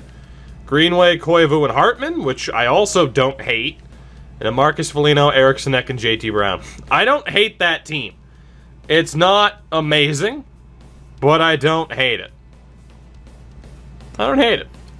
Defense, Spurgeon, Dumba, Suter, Brodin back up to an 81. Brad Hunt and Greg Paterin. The Paterin. Not bad. We'll see if Kunin's a scratch. Goalie is Dubnik and Stalock. Healthy scratches, Rask, Luke Kunin at an 80, and Brennan Manel. Fun fact, if you check NHL or EA's rosters on NHL, he might still have 36 slap shot accuracy for no reason whatsoever. Good old Brennan Manel. Nice. Montreal, this will be fun. Drouin, Domi, and Thomas Tatar. Gallagher, Kotkaniemi, and Paul Byron. Lehkonen, Deneau, Armia, Charlie Hudon, Derek Brassard, and Nick Cousins. I don't hate that top 6. Obviously, Paul Byron, it's like, I love Paul Byron, but still. The defense is Weber, Petrie. Petrie's now the highest rated defenseman. Victor Mete is on the squad, up to an 82, next to Noah Juleson, who also developed. And Ben Sherratt and Brett Kulak. Goalie is Price still down, as is Kincaid. Riley, Wheel, and Gustav Olafsson, the healthy scratches. New Jersey is Hall, Thornton, Palmieri, which is insane. Simmons, Hischier, Bratt, Wood, Zajac, Nason, Anderson, Coleman, and John Hayden. So, still a bit weak for New Jersey. Defense is Subban, Butcher, Vatanen, Severson, Mueller, and Carrick, which the top 4 is solid. And then goaltending is Schneider and Blackwood. Not bad. Not bad. As in, it's fucking terrible. Senny, Zaka, and Mike McLeod, who again I don't recommend being a healthy scratch, but he's there. Nashville is Forsberg, Duchesne, Smith, Arvidsson, Johansson, Granlund. So that top 6 is pretty filthy. Of course, they signed Vanek. They have him with Yarncrook and Watson. Turris is on the 4th line with Sissons and Bonino. It's brutal, man. Defense is Yossi, Ellis, Ekholm, Weber, Irwin, and Santini. That is also brutal. That is also pretty brutal. The top 3 are good. The bottom 3 are fringe. Rene and Saros is up to an 83. Scratches of Anthony Richard, or Richard, Alex Carrier, and Dan, don't call him Hamhouse, Hamhuse. Good old NHL 2K6. They call him Dan Hamhouse. It's the greatest thing I've ever found out. The Islanders. Lee and 88 Barzal and Bailey. It's a damn good line. Villiers, Nelson, Everly. Komarov, Cizikas, 81 Hosang.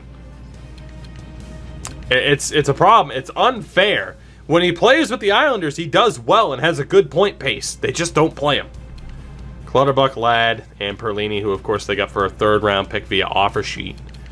Defense is Letty Pulock, Devon Taves, up to an 82. Pellick and Mayfield. alongside Thomas Hickey. Goaltending, Varlamov and Grice. Dow Cole, Boychuk, and the best Sebastian Aho with scratches. I'm fairly happy with the player development that I'm seeing here for the start of Season 2. I mean, there are still going to be some debatable, you know, some overall, some potentials you can argue, and that will be argued, but I still feel like players, you know, that, for the most part, that are being viewed as underrated are ending, well, and we'll see what, like, Binnington and Carter Hart look like, but they're ending up with relatively accurate overalls, heading, you know, based off of what you would have seen from this past season, heading into Season 2. Panarin, Zibanejad, Kreider, Mesnikov, Hedel, Fast, Lemieux, Howden, Strome, DeGiuseppe, McKagan, Kravtsov has made the team. So, I mean, that's a young Rangers team. Guys like Kravtsov, Howden, Hedel. Defense is Shattenkirk and Trouba. Shea, Smith, Stahl, and Adam Fox has made the team. Lundqvist and Georgiev's up to a 79. Bunievis is actually injured at an 81. And Darren Radish made the team. Out of camp. Ottawa, this will be fun. Kachuk, Tierney, and recently offer-sheeted, not in real life, Brock Besser. Bobby Ryan, who somehow had a good season and went up. Anisimov and Gusev. Duclair, who also had a good season and went up. White and Bodker. Ennis, Pajot, and Pontus Aberg. Dig, are you still here? I need the opinion of a Sens fan. I mean, I'm sure if you were to get Besser, you'd be, and Gusev for that matter, you'd be ecstatic. I'm sure that team gets a thumbs up. The defense is... So, Eric Brandstrom was ready to be a top 2 defenseman, apparently. He went from a 73 to an 86. 13 points. 13 in one season. You have Lajoie at an 81 with DeMello, Hainsey, and Zaitsev. Holy shit, Brandstrom. Hold on. Let me load up the old editing doc really quickly. Eric frickin' Brandstrom has gone up to an 86 in one season. What the hell? Let me check the rest of the team while this doc loads. Marcus Högberg, I still hate you, is their backup goalie. Connor Brown, Christian Wolanin, and the face of the franchise, Mark Vorvietsky, as the scratches. The editing doc, by the way, is now 200 pages. Fucking hell. It takes forever to load. It's unreal. 201. I stand corrected. Let me see. Brandstrom. So, yeah, Brandstrom, actually, he starts at a 74. But still, he went up a ridiculous amount. Crazy. Philadelphia, JVR, Giroux, and Voracek. They signed Nichushkin, Couturier, and Konechny, who are both looking good. Raffle Hayes and Oscar Lindblom's up to an 81. Obey Kubel, Patrick's an 83. And Tyler Pitlick. The defense is Ghost Bears up to an 89. Provorov an 87. Sanheim up to an 85 with Niskanen. And then Braun and Haig. The goaltending. So Carter Hart's up to an 80. I feel like that's fair. Carter Hart starts Season 2 at an 80. So by the end of Season 2, he'll probably be their starter. Elliott ended up going up a little bit. Myers, Vorobiev, and Lawton are the healthy scratches. Pittsburgh is Gensel, Malkin, Hornquist, which is nuts. Galchenyuk, Crosby, Rust. Look at that. It's that fucking 1-2 punch. Brandon Tanev with Dom Cahoon and Nick Bjorkstad, McCann, Aston Reese, and Kasper Bjorkqvist makes the team. The defense is Schultz, Letang, Dumoulin, Goodbranson, Johnson, and Pedersen. You have so many bright moments with that offense. It's not amazing, but it's okay. And with two fucking, you know, generational talents, and then that defense. I mean, Murray made it up to an 88, but I mean, come on.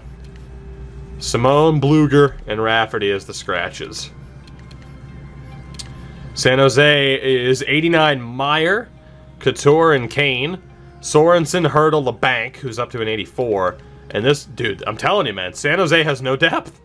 Lucas Radil, Melker Karlsson, Johnny Brodzinski, Dylan Gambrell, Barclay Goodrow, and Antti Suomela. It's a nightmare, forward-wise, for San Jose. Defense is Carlson Burns, though. Vlasic, Dillon, Tim Heed, and they signed Dan Girardi. You have Jones and Dell in goal. Seamek, Wood, and Oscar Lindbergh are the healthy scratches. San Jose sucks. They suck. It's so bad. St. Louis, Perron, O'Reilly, and Tarasenko. Schwartz, Shen, and Steen. Blais, Fabry, Thomas. Sanford, Bozak, Sundqvist. That's the team that won them the cup, so there you go. Defense is Dunn, Pietrangelo, Pouliot, Parayko, Edmondson, and Schmaltz. So Schmaltz makes the team. Dunn's up to an 85. Binnington only went up by 1. No development for Jordan Binnington, unlike Carter Hart. It's got to be the age for sure. Allen didn't regress. And then Kyrou, Barbashev, and Bortuzzo are the scratches. Tampa. It's Andre Palat, Stamkos, and Kucherov, who are just insane. Yanni Gourde, they somehow managed to re-sign Braden Point. Thanks to Ryan Callahan. Matthew Joseph, Johnson, Cirelli, who's an 84. Look at that fucking center depth, man. And Alex Killorn. Alex Volkov makes the team, alongside Cedric Paquette and Mitch Stevens. Defense is Hedman, Sergachev, McDonough, Cernak, Foote, and Ruda. Foote and Cernak both on the team. The goaltending is Vasi and McElhaney. Coburn, Carter Verhaeghe, and Chris Versteeg. The Chris Versteeg, healthy scratches. Toronto, Charana. Nylander, Matthews, Marner. Again, somehow, both the Leafs and Lightning kept their big-time RFAs. Janssen, Tavares, Kapanen's an insane second line. Patan, Kerfoot, Hyman, Agostino, Gauthier, Baptiste. Not who I expected on the fourth line. Defense is Riley Berry. Berry's insane. Muzzin and Dermott, Morrow, and Ceci. The top four is amazing. The goaltending, Anderson and Sparks. Scratches, Borgman, Spezza, and Trevor Moore. Made it up to a 79. But is a healthy scratch in favor of Baptiste. Vancouver, it's Berchki, 91 overall Pedersen heading into Season 2, and Michael Ferland. Levo on the second line with Horvat and Miller. Erickson, Sutter, Pearson, Roussel, Gaudette, and Virtanen. Bottom six is a little bit shaky.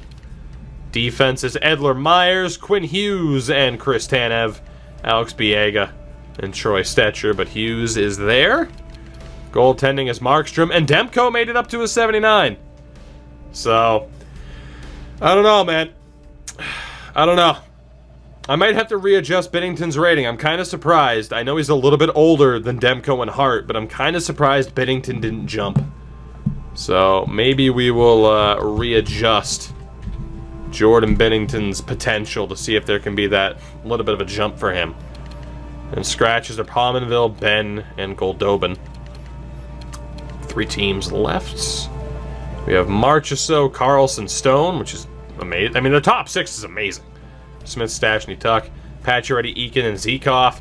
Carrier, Boyle, and Cody Glass makes the Golden Knights. Defense of Schmidt, Theodore. Of course, they drafted Byram and McNabb. Holden and John Merrill. That defense is ugh. Fleury and Subban in goal. Noshek, Grimaldi, and Nick Roy, who they got for Holla, are the scratches.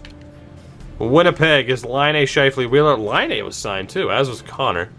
Little and Roslovic, Perreault, Kopp, Minolainen, Appleton, Lowry, and right now they have Kulikov, so I'm not sure what that situation is.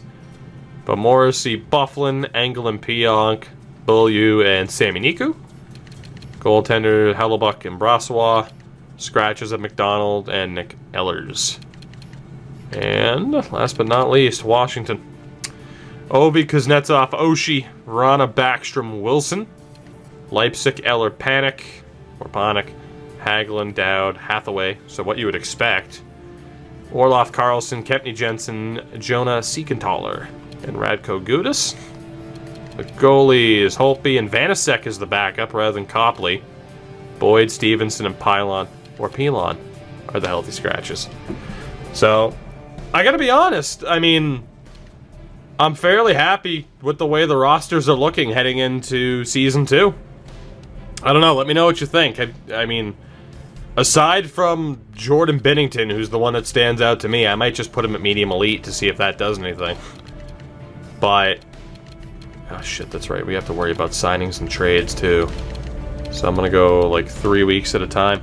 Really annoys me that the Caps and Jets are switching the edit line screens. Dunno, you have no idea. I was thinking that too, but I didn't want to say anything because I didn't want to be that much of a nerd.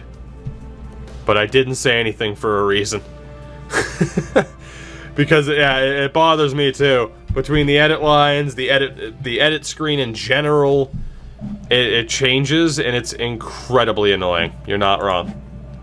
But again, I didn't want to be that much of a nerd to be like, this is bullshit, because it's such a minor detail.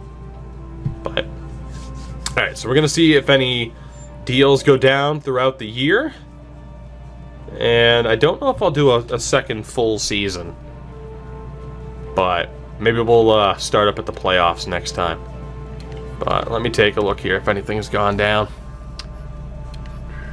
So no trades, any signings? No signings either. Alright, cool. So like I said, I'll probably go 3 weeks at a time because I feel like at a month it ends up jumping.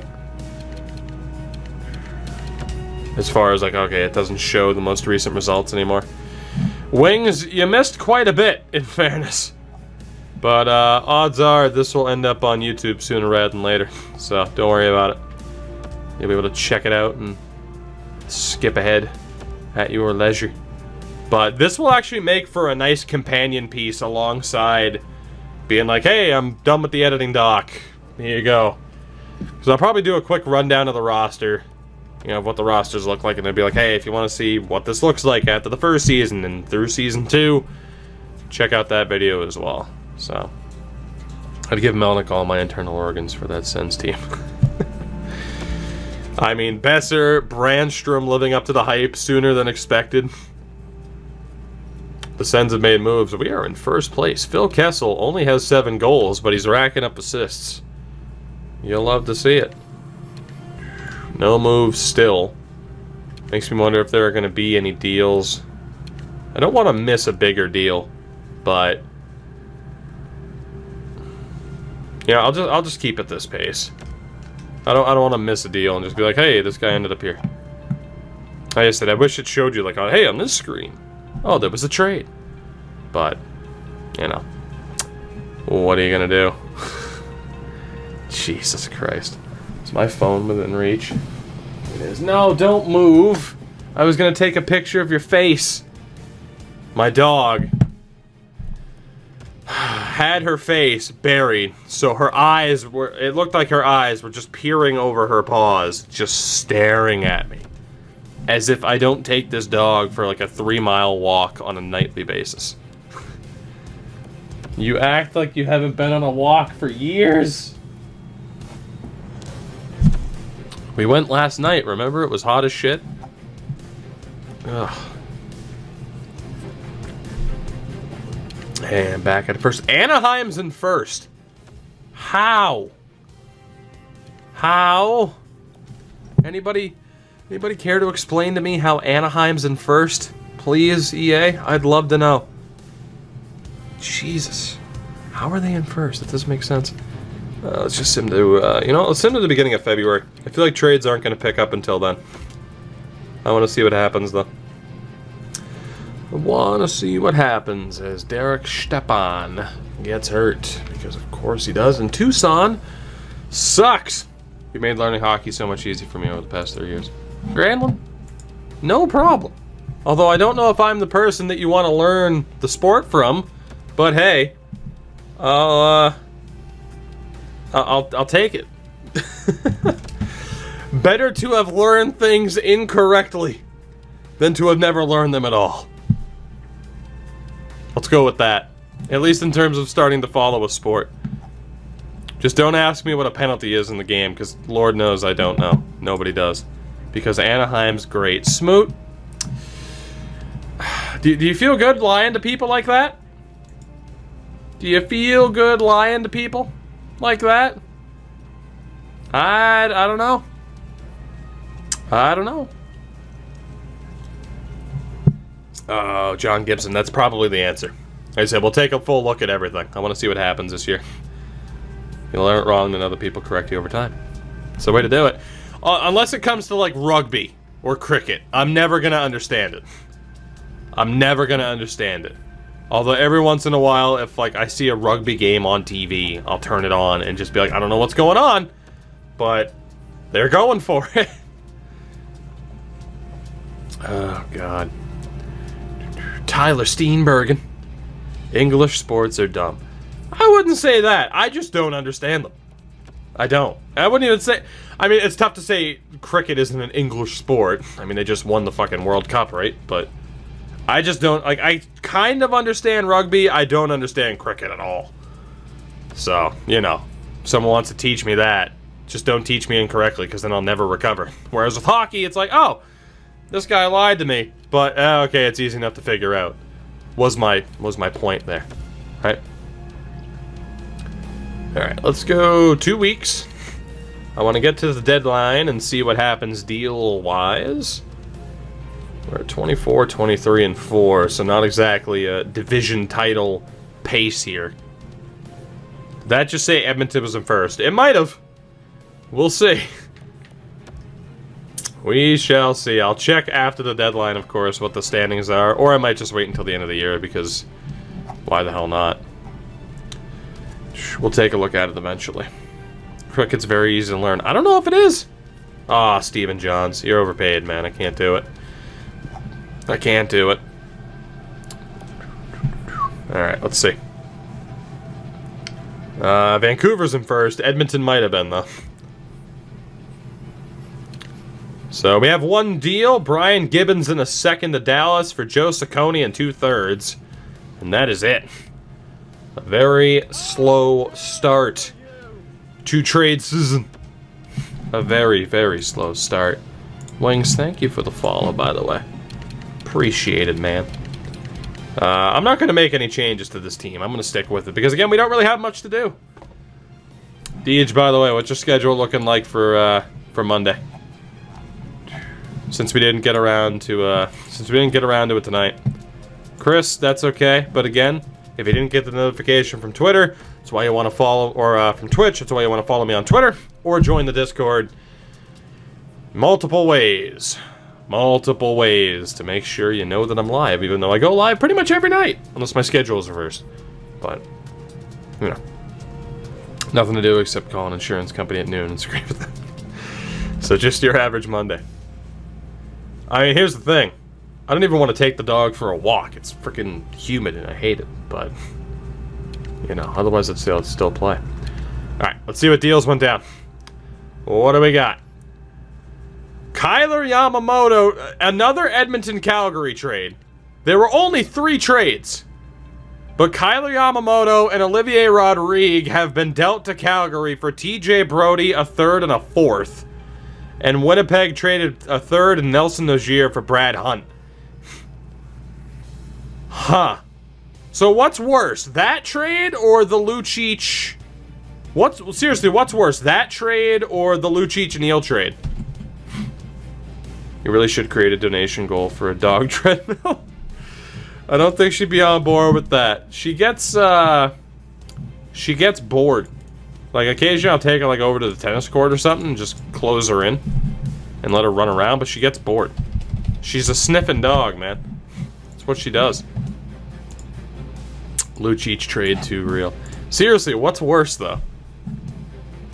Sounds like a typical overhyped deadline day. It really was. It really was. Well, let me put this on Twitter. Worst trade. This or the Lucic Neal deal. Shout out Neal deal. Why won't Nashville accept my Fiala in a first for Granlund? I want him back. Can't imagine why. So no major deals. We might as well sim to the end of the season. Take a look how it all went down. I don't know if I'll do the playoffs. I might. I mean, it's either we're going to miss out on doing the playoffs or we're going to miss out on doing the draft. One or the other. So. How much are dog treadmills? Hold on. I'll look. Dog treadmill. On Amazon. 400. Oh my god. $400. for the Go Plus Dog treadmill. Here, we'll get back to this in a minute. So we have the Go Plus Dog treadmill. I mean, I think I'm in, right? Like, we gotta get one of these. Oh my god, yes! I want this so bad! It's a hamster wheel for a dog. That is incredible. That's amazing. Oh, we've peaked for tonight. It's all downhill from here. What's $400 in Maine money? Not that big of a deal is what it is. $1,800 for the hamster wheel. Can you imagine buying that for your dog? That poor dog's spine. It's, you know. Oh, God. Oh, God. Tremendous. Absolutely tremendous. Jesus. Get a nice one with a random scent generator. That would be the way to do it. That's roughly 800 gifted subs. Let's go, team. I agree. Let's make my dog wheel dreams come true. Or treadmill. I mean, the hamster wheel could work too. Oh, good. Auntie Rantha just broke his ankle in the last game of the season. Way to go, coach. Way to play Ranta in the last game of the year. Congrats to Aiden Hill for getting the call-up for the playoffs. Our dream's over. I don't even think we made the playoffs. We didn't. We were terrible. Alright. Clayton Keller led the team in points, though. Let's take a look at how this went down. The standings for the 1920 season, in which Edmonton won the Pacific. San Jose, Los Angeles, Vancouver, and Anaheim all made the playoffs. Vegas, Calgary, and Arizona miss out. So Vegas and Calgary miss for the second year in a row. The Central was Dallas with 122 points. Winnipeg and St. Louis. Colorado, Chicago, Nashville, and Minnesota all missed out. Ridiculous.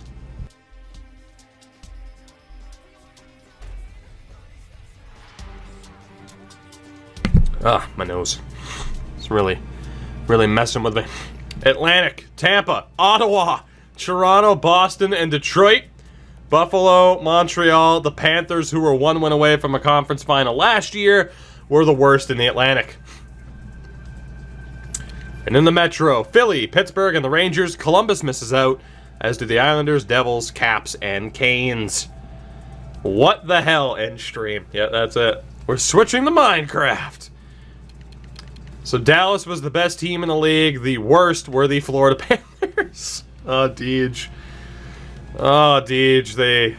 A tale of two seasons, huh? The best offense. 2 teams over 4 goals a game. Dallas, Tampa, Ottawa, Edmonton, and Columbus had the league's top 5 offense. The worst 5, Nashville, New York, Anaheim, Florida, and Arizona. Highest goals against average, Calgary, Colorado, New Jersey, Carolina, and Florida, tied with Buffalo. And the fewest goals against per game, Philly, Detroit, Dallas, Pittsburgh, and Toronto.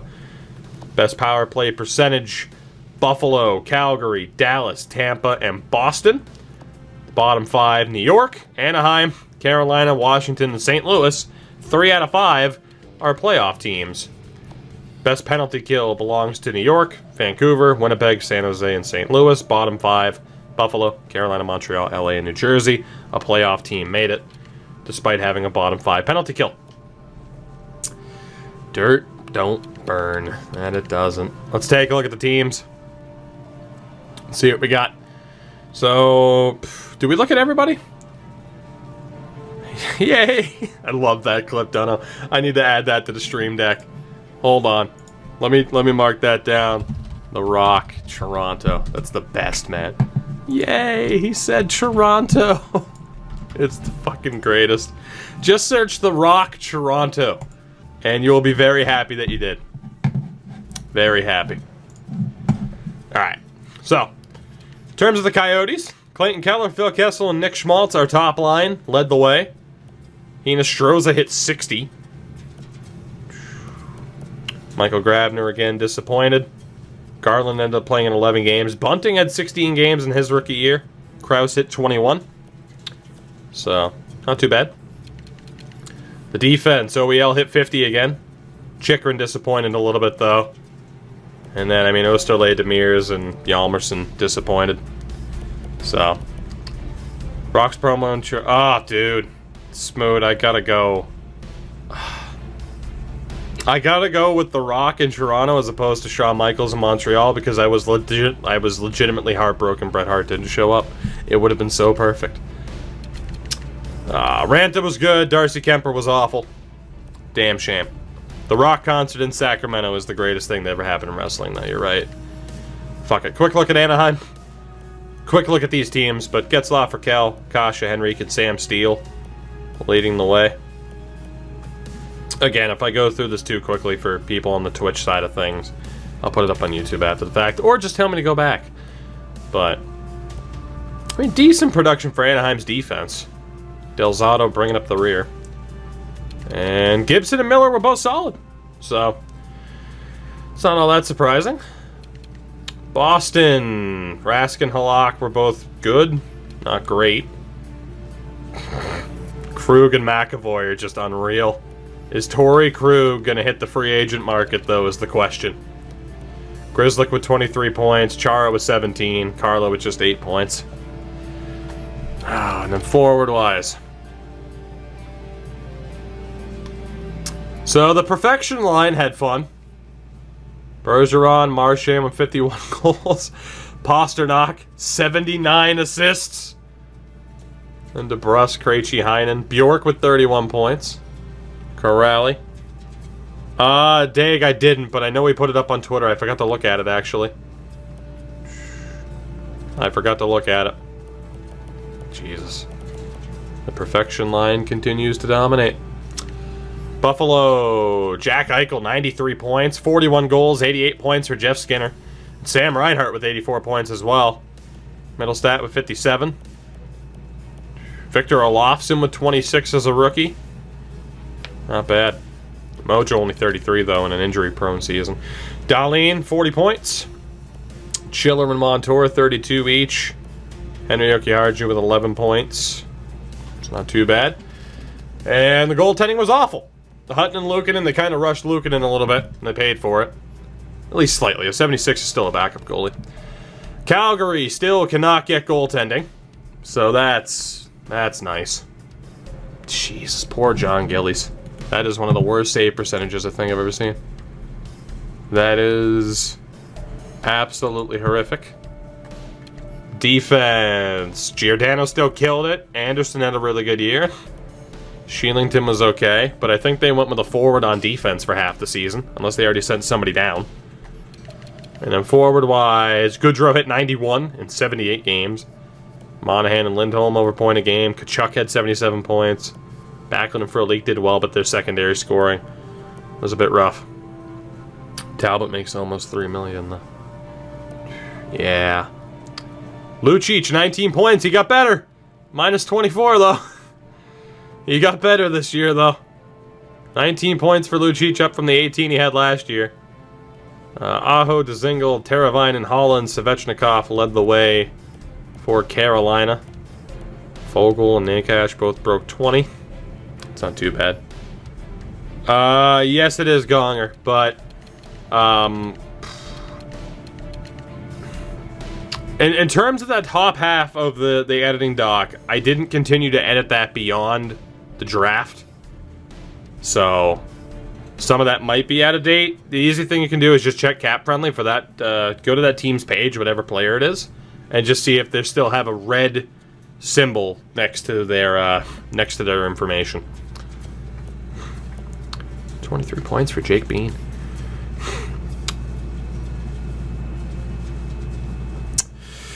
Way to go, Carolina. That is some strong... Oh, James Reimer. Jesus Christ. 417 GAA. My God. That is absolutely horrific. Leonard was solid. Corey Crawford was not. I imagine he's going to be let go of. Mata, Keith. Gustafsson had a bit of a down year and a contract year. Seabrook and Murphy not doing much offensively.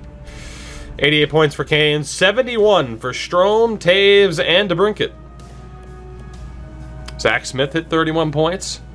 That's the sound of Steve Dangle crying. 30 points for Alex Nylander. Not too shabby. Did the goalies even try? James Reimer kills team on contact. Colorado, 107 points for Nathan McKinnon, 50 goals. Rantanen's still up there. Kadri was 61 points, 50 for Jost, 48 for Burakovsky. 18 points for Greer. Belmar, 10 games, no points, -6. Jesus. That's absolutely horrific. Defense. Connaughton led the Avs in points. Among defensemen. Kale McCarr with 32. Sam Girard just 15 points. That's a disaster for him, but he didn't take a single penalty. So, hey. Not too bad. Friggin' hangnail, man. I don't want to grab the Clippers. And still no goaltending for Colorado. Warner was a little bit better, but that's just unfortunate. Columbus, speaking of no goaltending, they were better this year, though. Between Korpisalo and Merzlikins, they were a little bit better. Still not good. Defense, 56 points for Jones. Christ, 37 for Werenski. Goulet with 12. Scott Harrington only played 4 games. And forward-wise, 90 points for the Catkinson. 90. Gonger, I don't believe Kapari's on the exempt list anymore.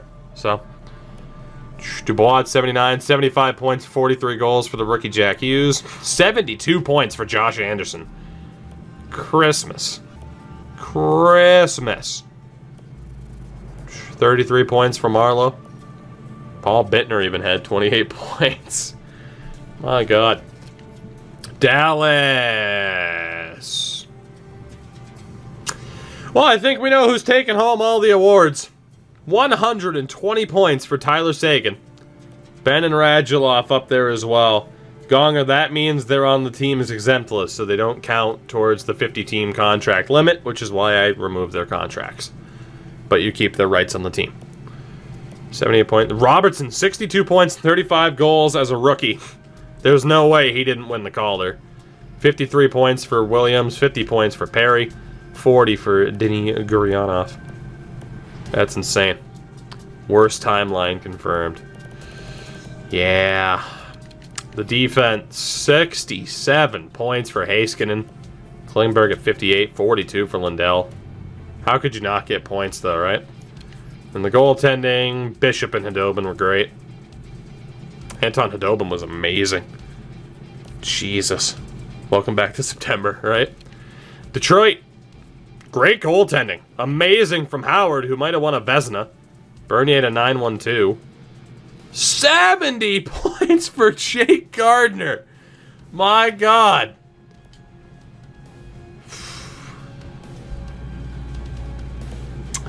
Green, Bowie, Cholowski. Jake friggin' Gardner, man.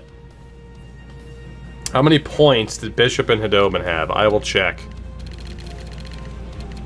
Only 2 for Bishop. None for Khudobin. Damn. Is the stupid shaking of a player's picture gone in 20? Oh, that effect? I don't know if they've removed that or not. Philip Zadina, 80 points as a rookie. That's a Calder. Larkin at 71. Mantha, Kako, Athanasiou, Bertuzzi. That top 6 is unreal. That top 6 is unreal. Hirose at 31. Svechnikov and Rasmussen. The Detroit Red Wings are shaping up to be an interesting team, huh? So he went up even higher. Philip Zadina's up to an 87 by the end of Season 2. Fucking hell. That is insane. Edmonton, 110 points for McDavid, 105 for Draisaitl. Gagne put up 62 points. James Neal with 55. Tyler Benson with 42 as a rookie. Pool Party put up 29. No crazy season this time for Cassian. And amongst the defenders, 41 for Clefbaum, 39 for Nurse. Bear had a pretty decent initial season. And the goaltending was okay. Smith and Koskinen did pretty good. 71 appearances, though, for Mike Smith is pretty brutal. Florida. Deej will hope that doesn't happen in real life, huh? Amazing X-Tech sliders. Not really. In fairness, X-Tech was the one who told me to turn off icings and offsides, but any other sliders, they don't do anything. Just turn off icing and offsides, and this will happen, basically. Oh, poor Samuel Montembeault. That's pretty rough. I wonder if he can go higher as a he should be able to go higher as a medium fringe. Keith Yandel still killed it. Keith Yandel has been a monster. Jesus. Absolute monster. Ekblad, Matheson, Strawman, Pissick, and Josh Brown. God, the plus minuses. That's how good Yandel and Ekblad were, apparently. And then forward-wise, 73 points for Huberdeau. Just the top scorers didn't get it done for Florida. I don't get it. They're almost broken. They are borderline broken that the top scorers on Florida just aren't getting it done. And I feel like it's because they have Bobrovsky and the game just doesn't know how to balance it. It's crazy. 87 points for Kopitar. 84 for now 35-year-old Jeff Carter. And 61 points for Carl Grundstrom. Breakout season for him. Kempe at 51. Breakout season for Carl Grundstrom. A 24-point year for Matt Luff. Doughty was up there again. 24 points for Walker. 15 points for Cale Clegg as a rookie. And then goaltending was alright for LA. Nothing amazing, though, with Quick and Campbell. Minnesota, Dubnyk was great. Stalock was horrific. Can't believe he won 5 games. 4.56 GAA for Stalock. Dumba with 55 points. Spurgeon was up there. Brodin, Patterin, and then Brennan Manel, 22 games. And forward-wise, Parise and Stahl, Fiala, Zucker, Koivu, the top 5. Donato with 46 points. Not too bad. Montreal, 84 points for Max Domi. Drouin was up there. Kotkaniemi broke 60. Lehkonen, Hudon, and Byron not exactly killing it, though. Defense, Weber, Petrie, Mete, 12 goals! He can score! Imagine that, 29 points for him. 11 for Juleson. And Ben Sherratt's terrible. So is Carey Price, apparently. Keith Kincaid had a higher save percentage. Nashville, Rene was pretty bad. Saros was solid. 64 points for Yossi. Ellis and Ekholm were solid. From there, though, yeah, it was a bit of a problem. As expected on the defensive side of things for them. Forsberg, Duchesne, the top scorer, is not getting it done for Nashville either. Imagine if this game could simulate that the Panthers Arena is now located in Quinville. Unfortunately, it can't. But just imagine. Turris, 24 points. Colton Sissons outscores Kyle Turris again. New Jersey, 85 points for Taylor Hall. Will he stay with the Devils? Palmieri, Hischer. Joe Thornton put up 51 points at 40 years old. Simmons, 36 points for $5 million. Fair deal. I'm intrigued to see what new contract he signs. And Pavel Zacha barely played.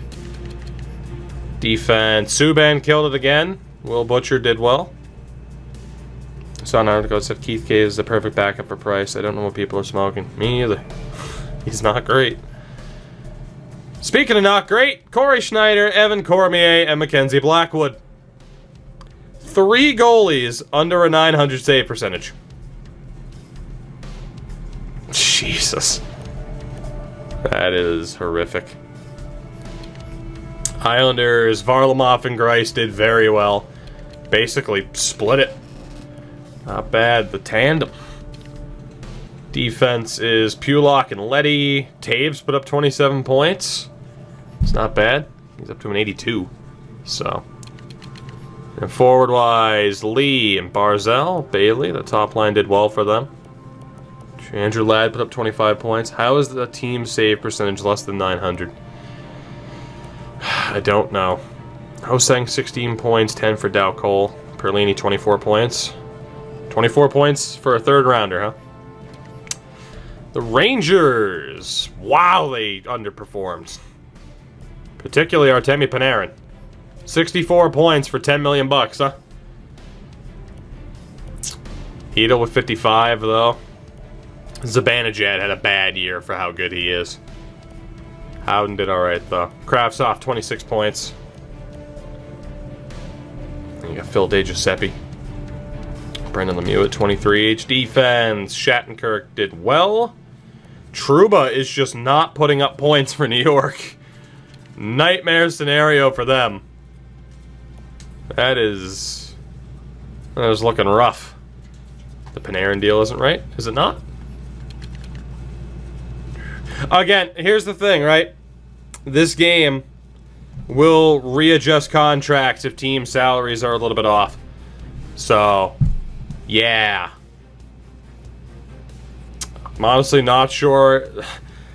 So, the only way I'm going to be able to get around that is if I, like, put guys like Panarin. If I put the big money makers in the AHL and then hope that the AI GMs are smart enough to find a way to call them up.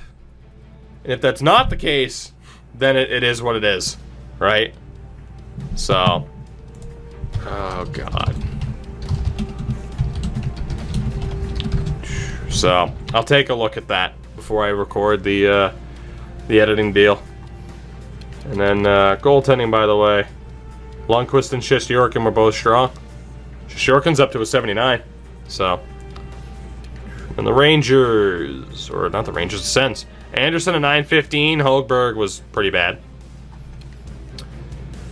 Bronstrom put up 62 points as a rookie defenseman. He's a 90. He's a 90 already. Jesus. Shabbat put up 59. Lajoie with 24. That is insane. Eric Brandstrom has gone from a 74 to a 90 within 2 seasons. My God.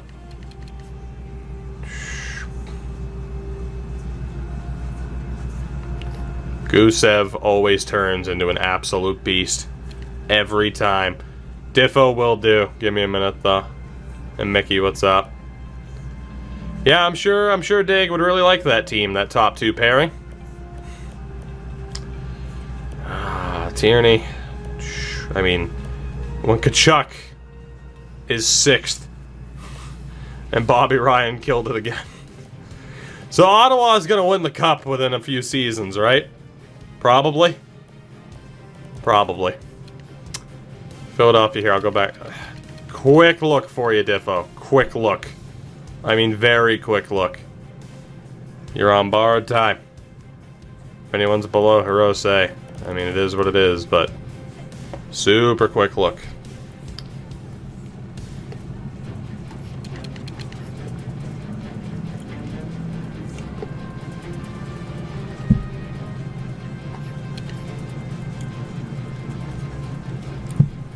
I'm now officially at a Palmer, so this stream's on borrowed time. Philadelphia. Hart and Elliott were phenomenal. Hart's up to an 81. Ghost Bear had another great season. Provorov was strong. Sanheim and Niskanen were alright. Braun didn't do much offensively. No worries, Diffo. Voracek broke 100 points. Giroux had a return to form. Still don't know if that's what you want to pay Kevin Hayes, but you know what? Who am I to judge? Who am I to judge?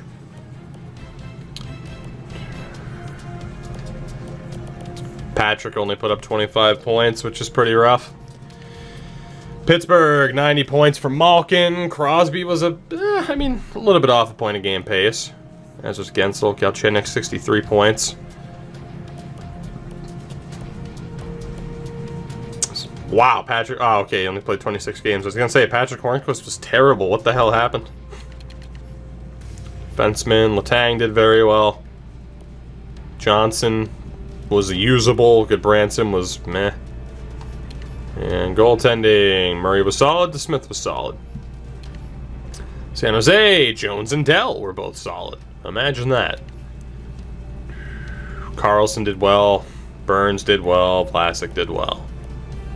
So that's about right. Forward-wise, 84 points for Timo Meier. Kane Couture at 77, 74. Gambrell put up 54 points, which is insane. Kevin LeBanc at 63. 63 points for $1 million bucks, huh? That's apparently the going rate. St. Louis. Riley, Tarasenko, Perron, Schwartz. Bit weird, man. Only 43 points for Shen. It's a little bit weird. Oh, yeah, there were some big-time underperformers here for St. Louis. Big time. Defenseman, Petro did well. Dunn did well. Schmaltz at 14 points. 8 for Edmondson. And Allen and Bennington. Allen was alright. Bennington just hasn't developed. Just crazy. Locked him in a low backup, too. Tampa, Vasi was strong. McElhaney, not so much. Defense, Hedman killed it. Sergachev and McDonough did well. Cernak and Foote were solid for rookies. Although Cernak technically, I think he'd still be a rookie at this point. So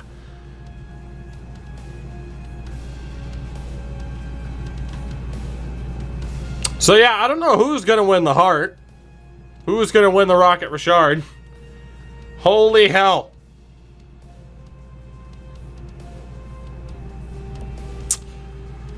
Whew. That is what I was expecting out of Stamkos and Kucherov. Have you not burned disc yet? We're getting close. Cirelli had 76 points. Points had 70. Insane. Even Christopher Stieg played for them. The Leafs, Matthews, Marner did well, but not amazing. Tavares only had 71 points. Patan had 34, though. And they're still playing Kenny Agostino. Spets only played 2 games. Defense, Riley and Barry did well. Dermott was alright as well. Goaltending, Anderson was okay. Sparks was amazing. Go figure. The Couve. Demko struggled. Markstrom was great. Maybe not quite Vezina caliber, but close. 46 points for Edler. Quinn Hughes with 30 points. He's rocking an 84 at this point. 14 points. Minus 19 for Chris Tanev. And forward-wise, 77 points for Pettersson. A little bit off the pace from what he had as a rookie. Beretsky, Horvat did well. But nothing too crazy in terms of point production for the Couve. Nothing too ridiculous. Braden was almost a point per game. That he was. Vegas finally had some of their scorers show up. Stone and William Karlsson mainly. Marchessault still struggling. Tuck's at least up to 50. Cody Glass had 35 points as a rookie. Cody Eakin with 25. Defense. Bowen Byram, 27 points, which I think is more than he's ever scored for me in that Carolina series.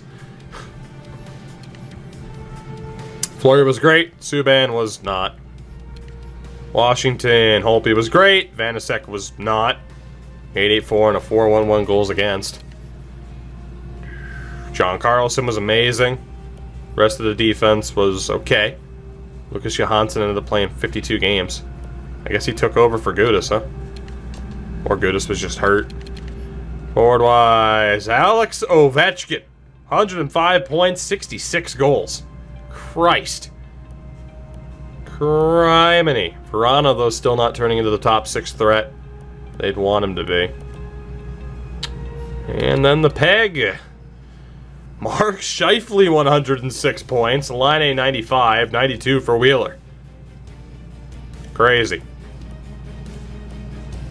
Secondary scoring was a bit rough, though.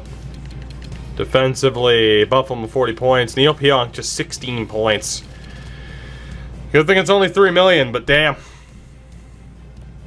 Niku ended up playing the full season. Goaltending-wise, was solid from Hellebuck and Brossois. What's Laine's contract? It was actually pretty good. 5.9 for 3 years. And he puts up 95 points. So throughout the league, forward-wise, Stamkos put up the most points. Jesus. So that is 3, 4, 5, 6, 7, 8, 9, 10, 11, 12, 13. 13 players put up 100 points or more. Which is just crazy. But Stamkos led the way. In terms of goals, it was Ovechkin and Gusev both breaking 60. We had 8 players hit 50 or more. The assist leader for the hell of it was Pasternak with 79. So, that's insane. For the hell of it, best plus minus, 64 from Stammer. Worst, minus 27. Philip Deneau and Andrei Svechnikov. Poor guys. Penalty minute leader amongst forwards for the hell of it. Kyle Clifford. Brad Marchand, 109 penalty minutes. Still put up 105 points.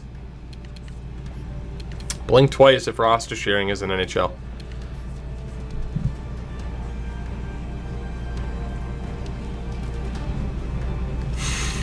Amongst defensemen, Yandel, Hedman, Carlson, Gardner all broke 70. Krug and Doughty were close. That hurt my eyes to do that. And amongst the goal scoring, Yandel, Burns, Pulock, and McAvoy. The 4 to break 20 goals. Goaltending, the winningest was Vasilevsky and Bishop. Probably give it to Vasilevsky for the fewer amount of games. Top save percentage, Jimmy Howard's winning a Vezina. Jimmy Howard or Brian Elliott. Actually, probably Markstrom over Elliott. I think Jimmy Howard just won a Vezina. Unless they screw him because of games played. But I think Jimmy Howard just won the Vezina. And then for rookies, it's going to be Philip Zadina beating Jack Hughes for Rookie of the Year, unless they give it to Hughes based off of nearly 20 more goals scored. You had Robertson, Brandstrom, Capocacco, and Gambrell and Steele also up there. But yeah, Philip Zadina is going to win Rookie of the Year. Unless they give it, and they're not going to give it to a goaltender. Nope. Nope. Only one rookie goaltender finished with over a 900 save percentage. Only one. Which is ridiculous. So, for the hell of it, we're not going to do the draft tonight, but I will sim through the playoffs. I want to see who wins the awards. So, let's go through the playoffs. It is Edmonton, Vancouver, Dallas, and Anaheim. San Jose, Los Angeles, Winnipeg, and St. Louis in the East. Tampa and Detroit, Ottawa, Toronto, Boston, Philadelphia, Pittsburgh, and New York. Let's see what we're dealing with. Let's see what we are dealing with. No playoffs for the Yotes.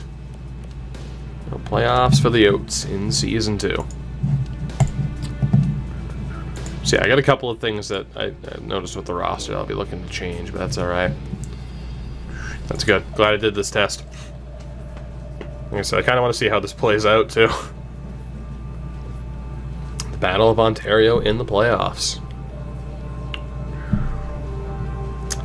We'll take a look at the draft class before we get there. But I'm going to stop on draft day.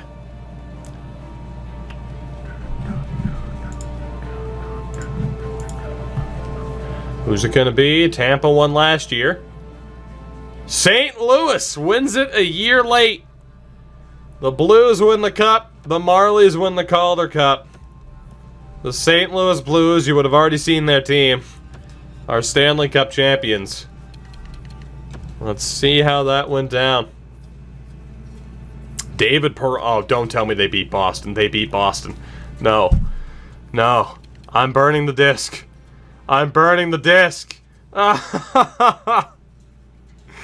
At least it wasn't in 7, right? And they beat the Leafs in the conference final.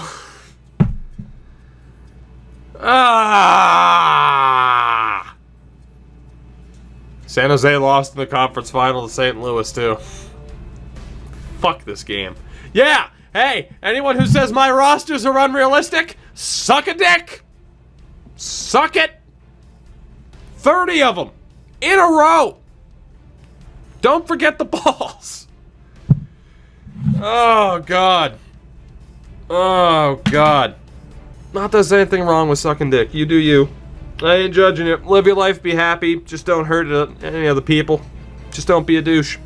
Suck all the dicks you want. Just don't be a douche. Ugh. Motherfucker, that's a nightmare.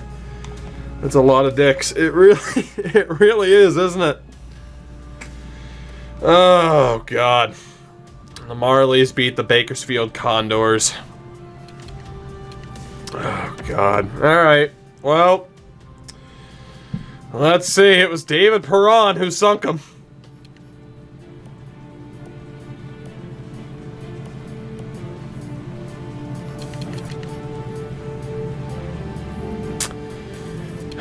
The most sex-positive stream on Twitch. Damn right.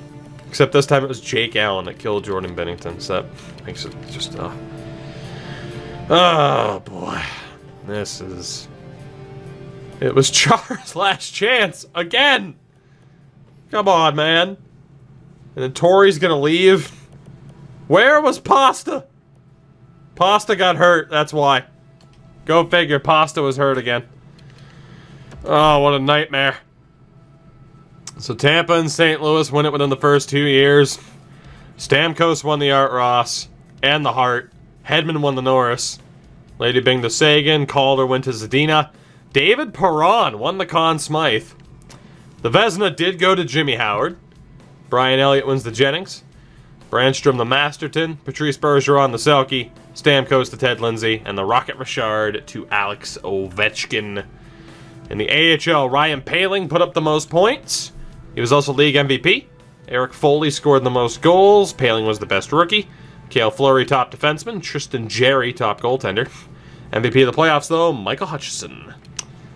Patrick Harper, Nick Seeler, and Tristan Jarry also take home other awards. The Blues win it in Season 2. We will move to the draft. Granlund, thank you. It makes me feel a little bit better. As there you get the lottery results. Minnesota, Nashville, Buffalo, Florida, and Carolina. The top 5. The Vezina went to Howard. Never thought I'd say that, real life or video game, but it happened.